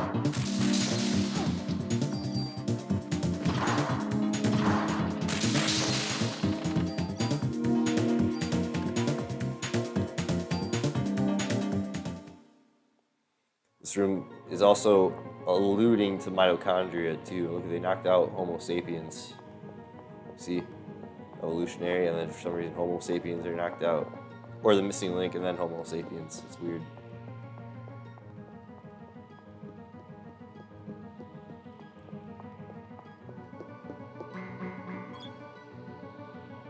Wilson released a theory stating that humans were derived from mitochondria Eve, which organism is thought to be mitochondria Eve. Chimpanzee, Indonesia, it's an African female. We all come from Africa, is the theory, so.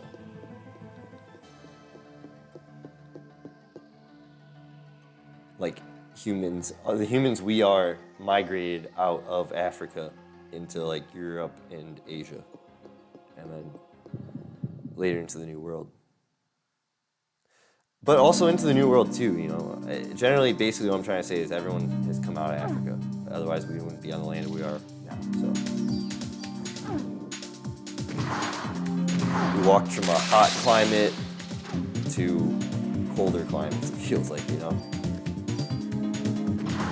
Or less arid climate to a more fertile climate, so I don't know. I'd have to read up more on it, come back next episode.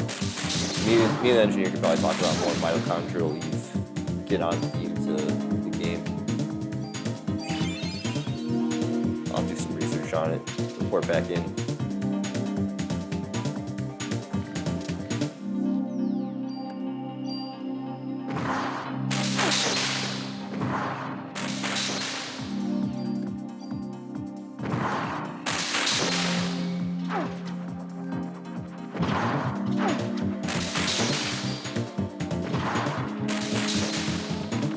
Easy peasy.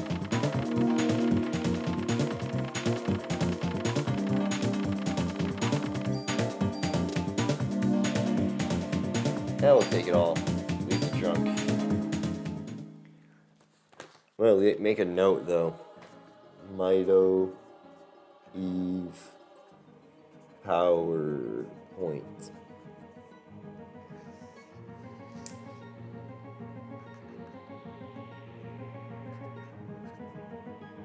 I'm writing in a white highlighter, or a yellow highlighter on white paper, so I literally cannot see it.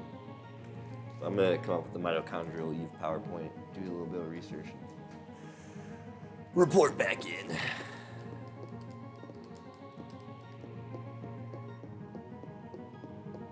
Do some due diligence here on the channel for once. Least I could do for you.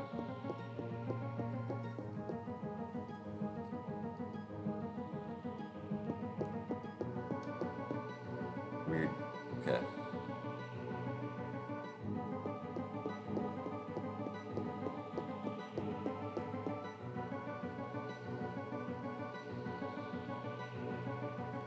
There's the, looks like the mitochondria right there. We're gonna flip over real quick. Keep it in view. Actually, I'm gonna walk over to it. Hopefully we don't get into any. Oh shit. I think we're about to get in a boss fight.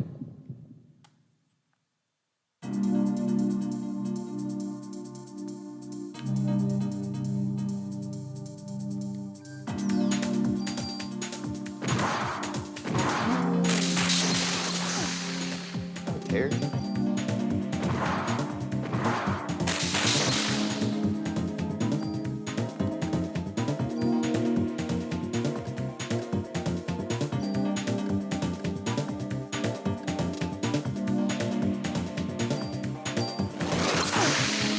Yo!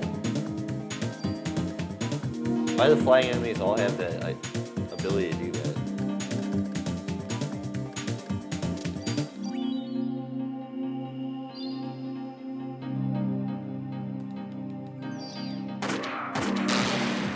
Maybe some fire damage will hurt it. Yeah!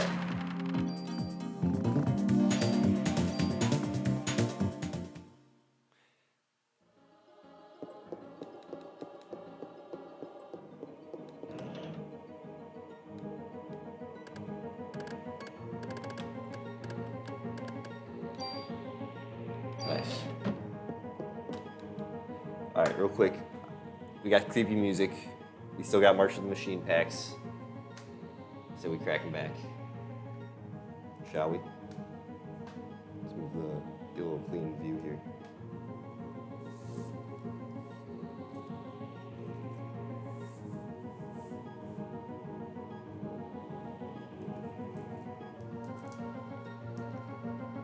Let's get rid of the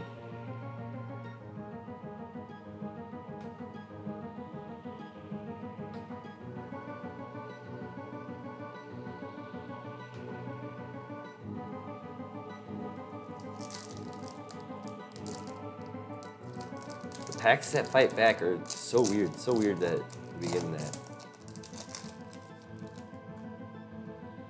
Hell yeah. It's a backwards one. We got Poison Counter, which is always nice. I have an OG one, but it's really nice to have more. Island. Foil, Apostle of Invasion. As long as the opponent has 3 or more poison counters, Double strike. I could use this. The Mycosynth Gardens. Add 1 mana of any color. Pay X. Becomes a copy of target non-token artifact you control with mana value X. That is sick.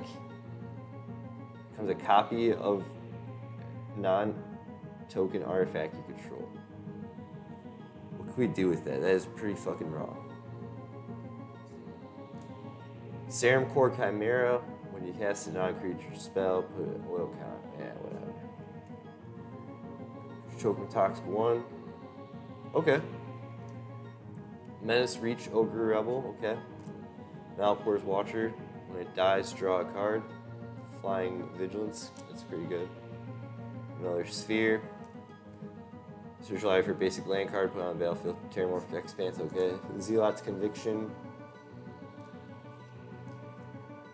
Anything I'm interested in?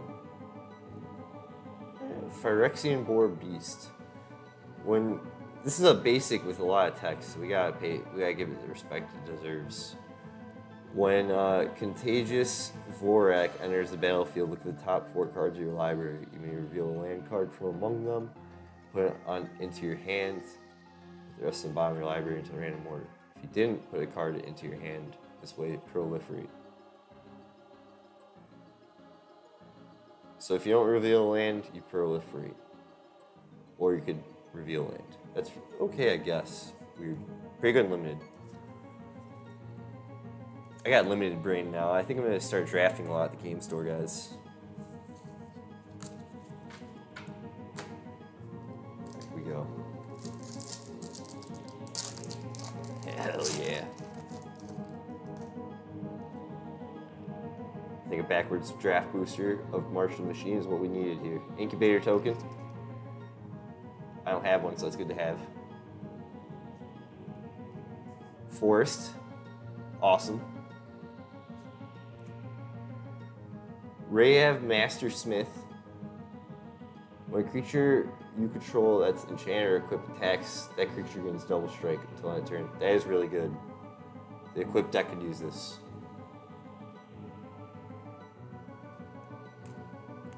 Alright, we got battle. Oh, I don't think this is a backwards pack, guys.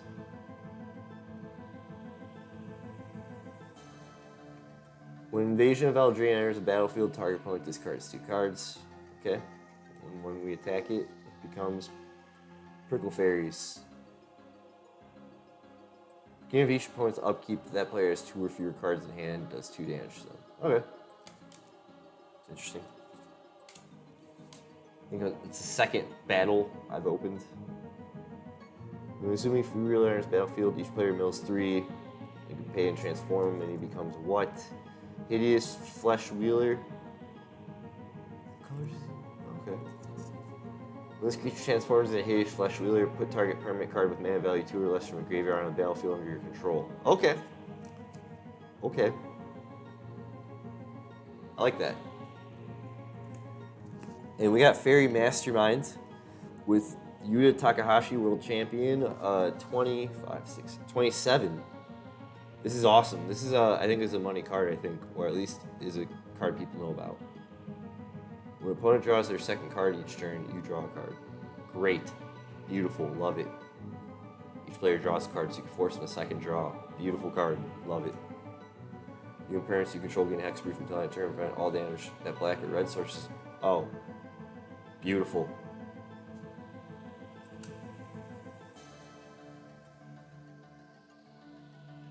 What froze? Guys, can you see me? Are we here?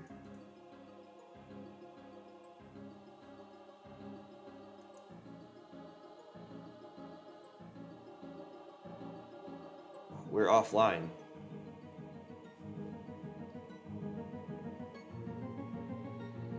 I think we're offline. I think we have video offline, guys. Sorry.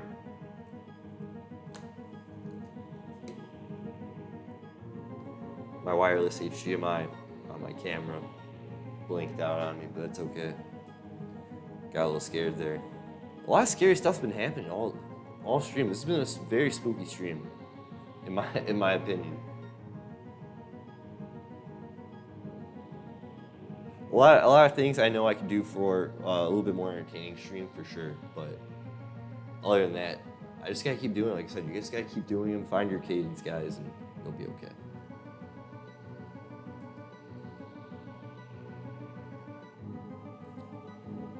I want to finish the pack, find a save point, and we'll be okay.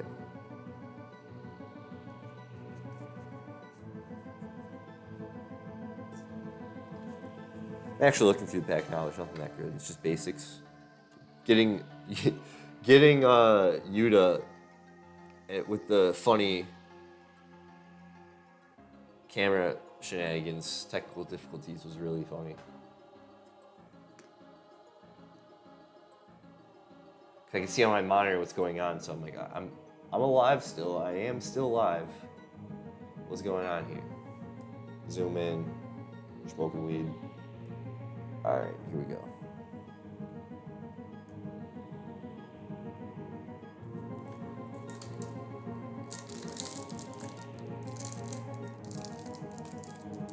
Ooh, tricky set booster. Here we go. I knew you were gonna do this to me.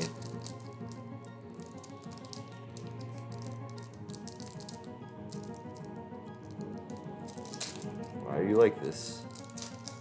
Okay, here we go.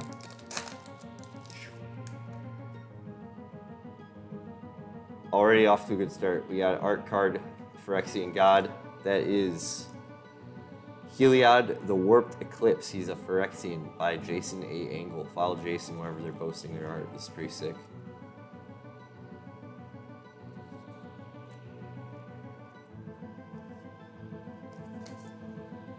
Alright, first mate Ragavan. Sick. Rare. Okay. Here we go. Flying Vigilance. When Zephyr Singer enters the battlefield, put a flying counter on each creature that convoked it. That's pretty sick. So you get at least 2 guys to get flying. That's pretty sick. And it's a pirate. Boom. Eudora, Grave Gardener. When another non-token creature you control dies, you may return it to the battlefield face down under its owner's control. It's a forest land. I have this card, but not in this art, so this is sick. Alright, we got another siege battle. When Invasion of New Competa enters the battlefield, you may sack an artifact or creature. When you do, exile artifact or creature. One controls Holy Frazzle Cannon. Creature attacks, put +1 counter on each creature. Okay. Captive Weird, a 1-drop wall. Then we could turn it into, when this creature transforms in complete contract, exile the top card. Okay. Ooh. Ooh. Okay.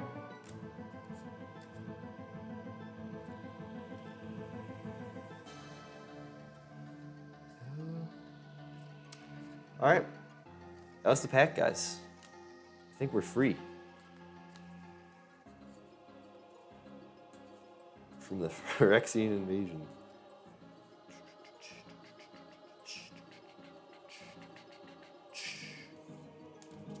Organizing the cards.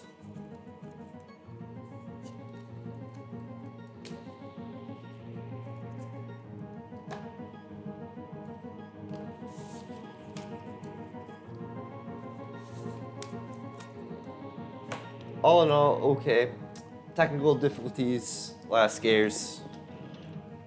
Pretty good show. Pretty good show.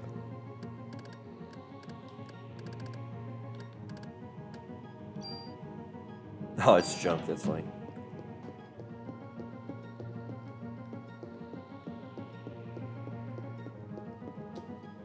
Not gonna be a question, okay?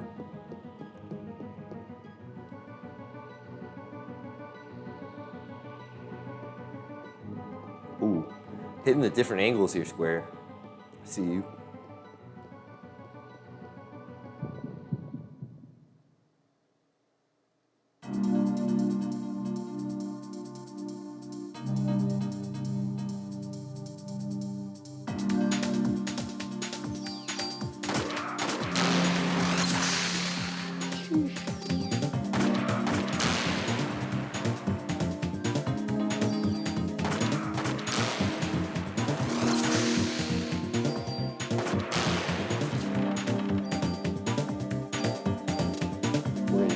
production now.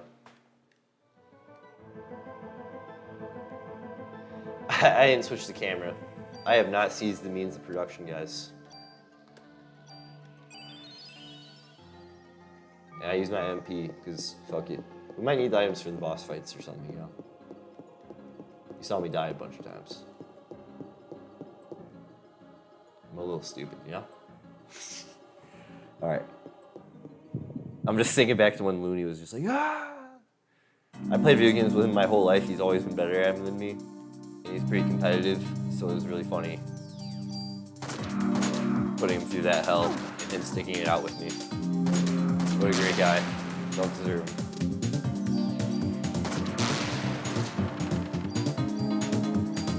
Alrighty.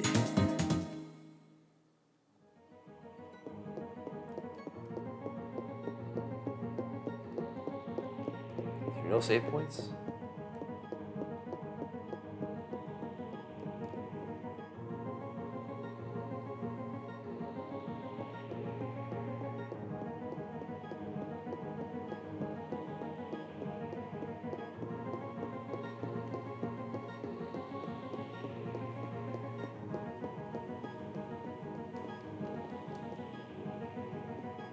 This feels like a save point foyer room, hopefully.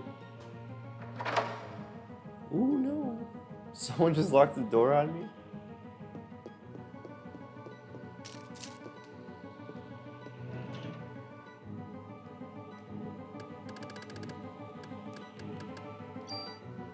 Oh, sick.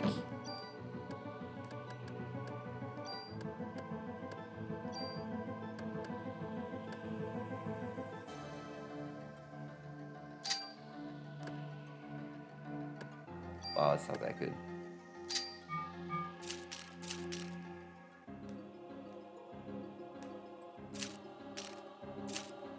Do we want to go through that window? Our lives could be changed forever if we do. I think I have to. The door's locked. There's no save. We're going through.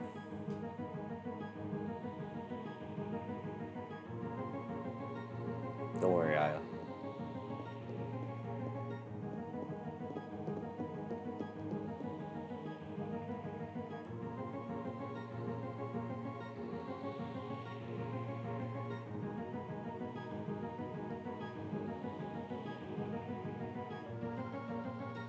Let's do it, girl. You got this.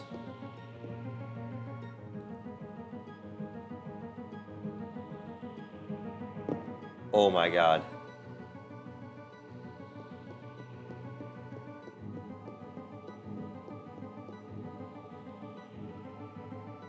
That is actually scaring me. Oh my god, pterodactyl boss guy. Let's go.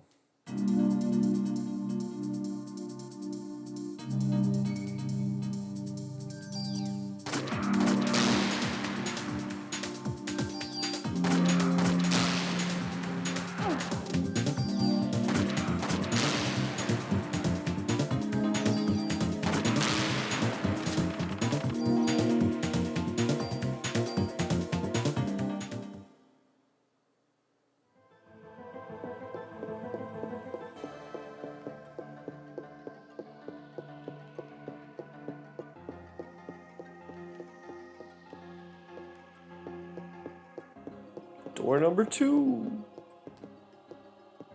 I haven't checked my health and that was the animation. No.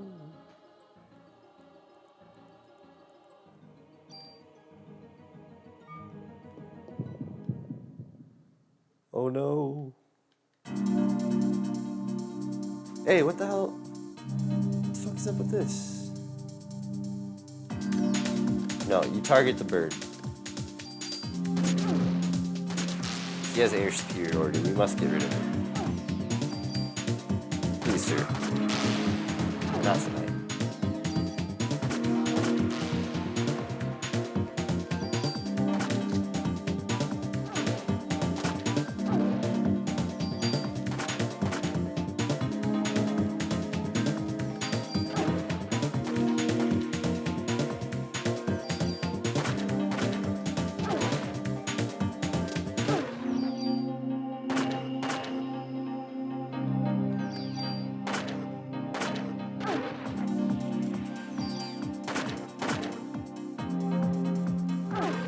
guns don't do shit on the dinos.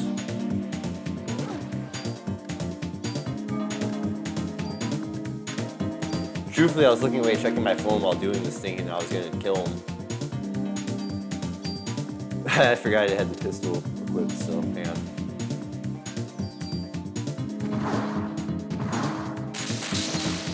Or these are some beefy dinos. Hold on. No.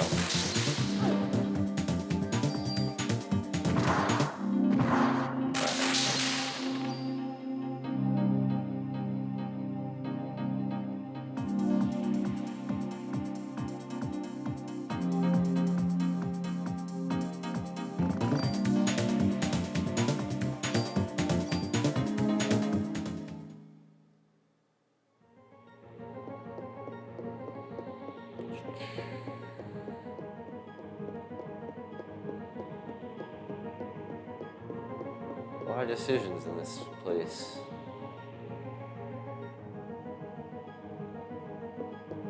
It's just each room gets me more and more deeper into this, and then you can't go back, which is funny.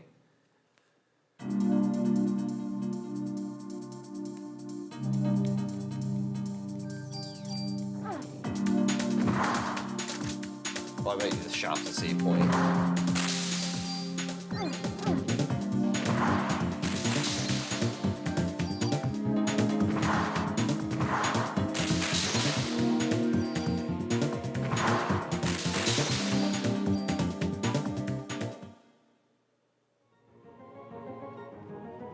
What?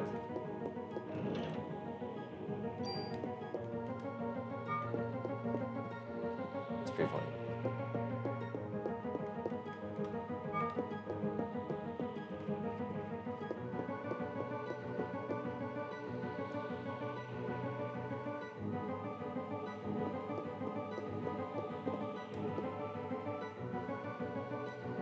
Oh, I can't see the gate either. It's dark.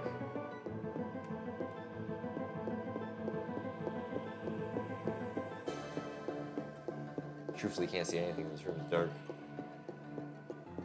I just wanted to make sure we weren't like getting forced and we had more decisions. Okay.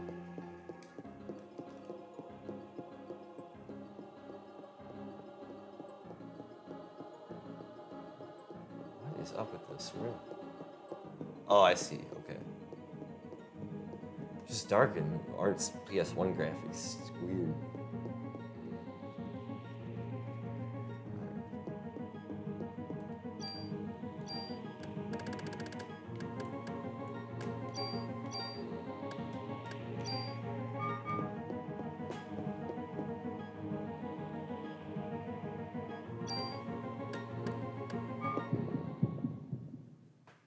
Hey, who goes there?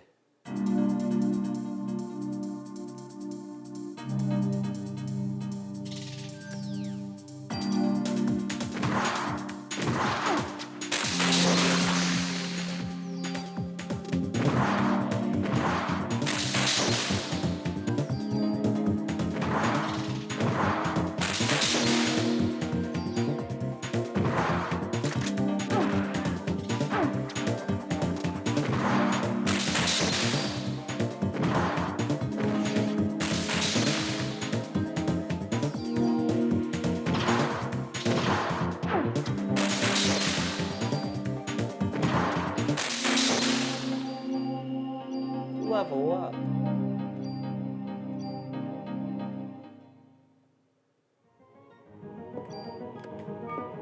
We'll stack the points up.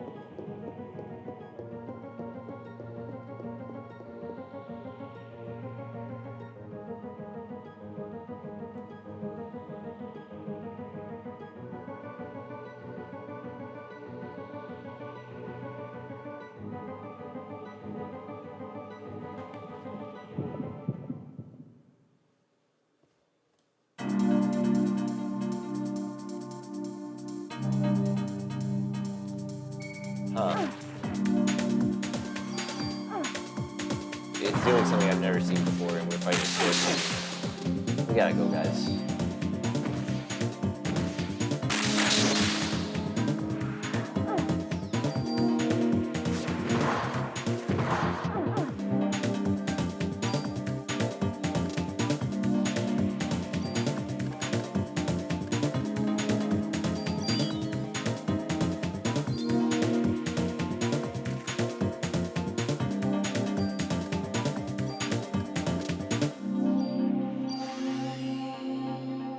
real strategical with your hand.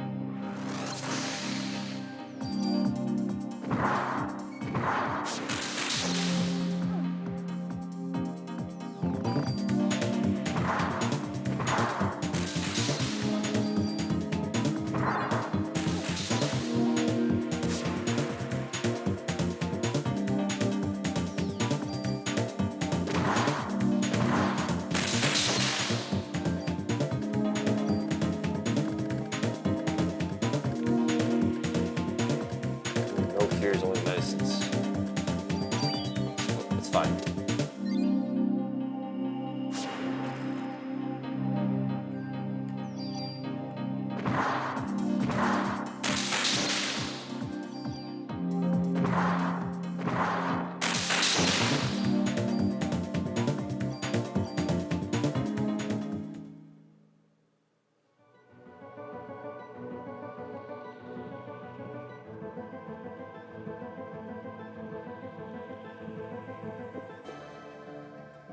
Any save points, please?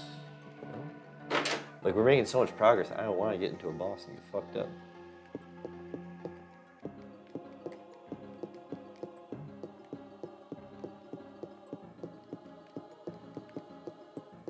This literally looks like a safe. Oh, it's a fire hydrant. Security office.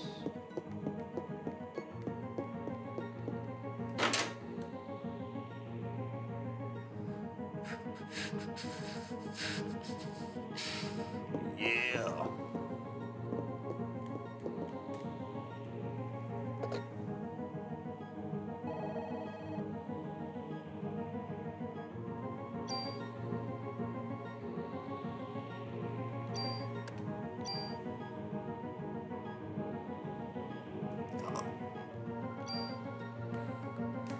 Sick, we did it, guys. We got a Dracula card. Some fun stuff, let's see.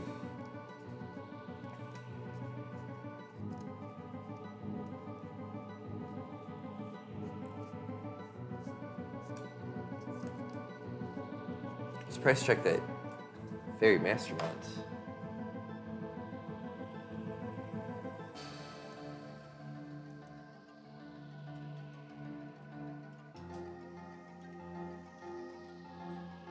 Here we go. And drum roll. Oh, like $10, $15 card, okay. Love to see it. Like $9 to $15 listings. Show. Well, guys, as always, it's been Smoke Packs.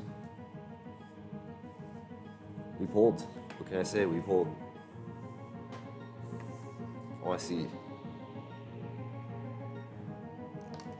Oh, we dropped him. He's worthless now, but I want to see him. Yeah. Pretty minty. Alright.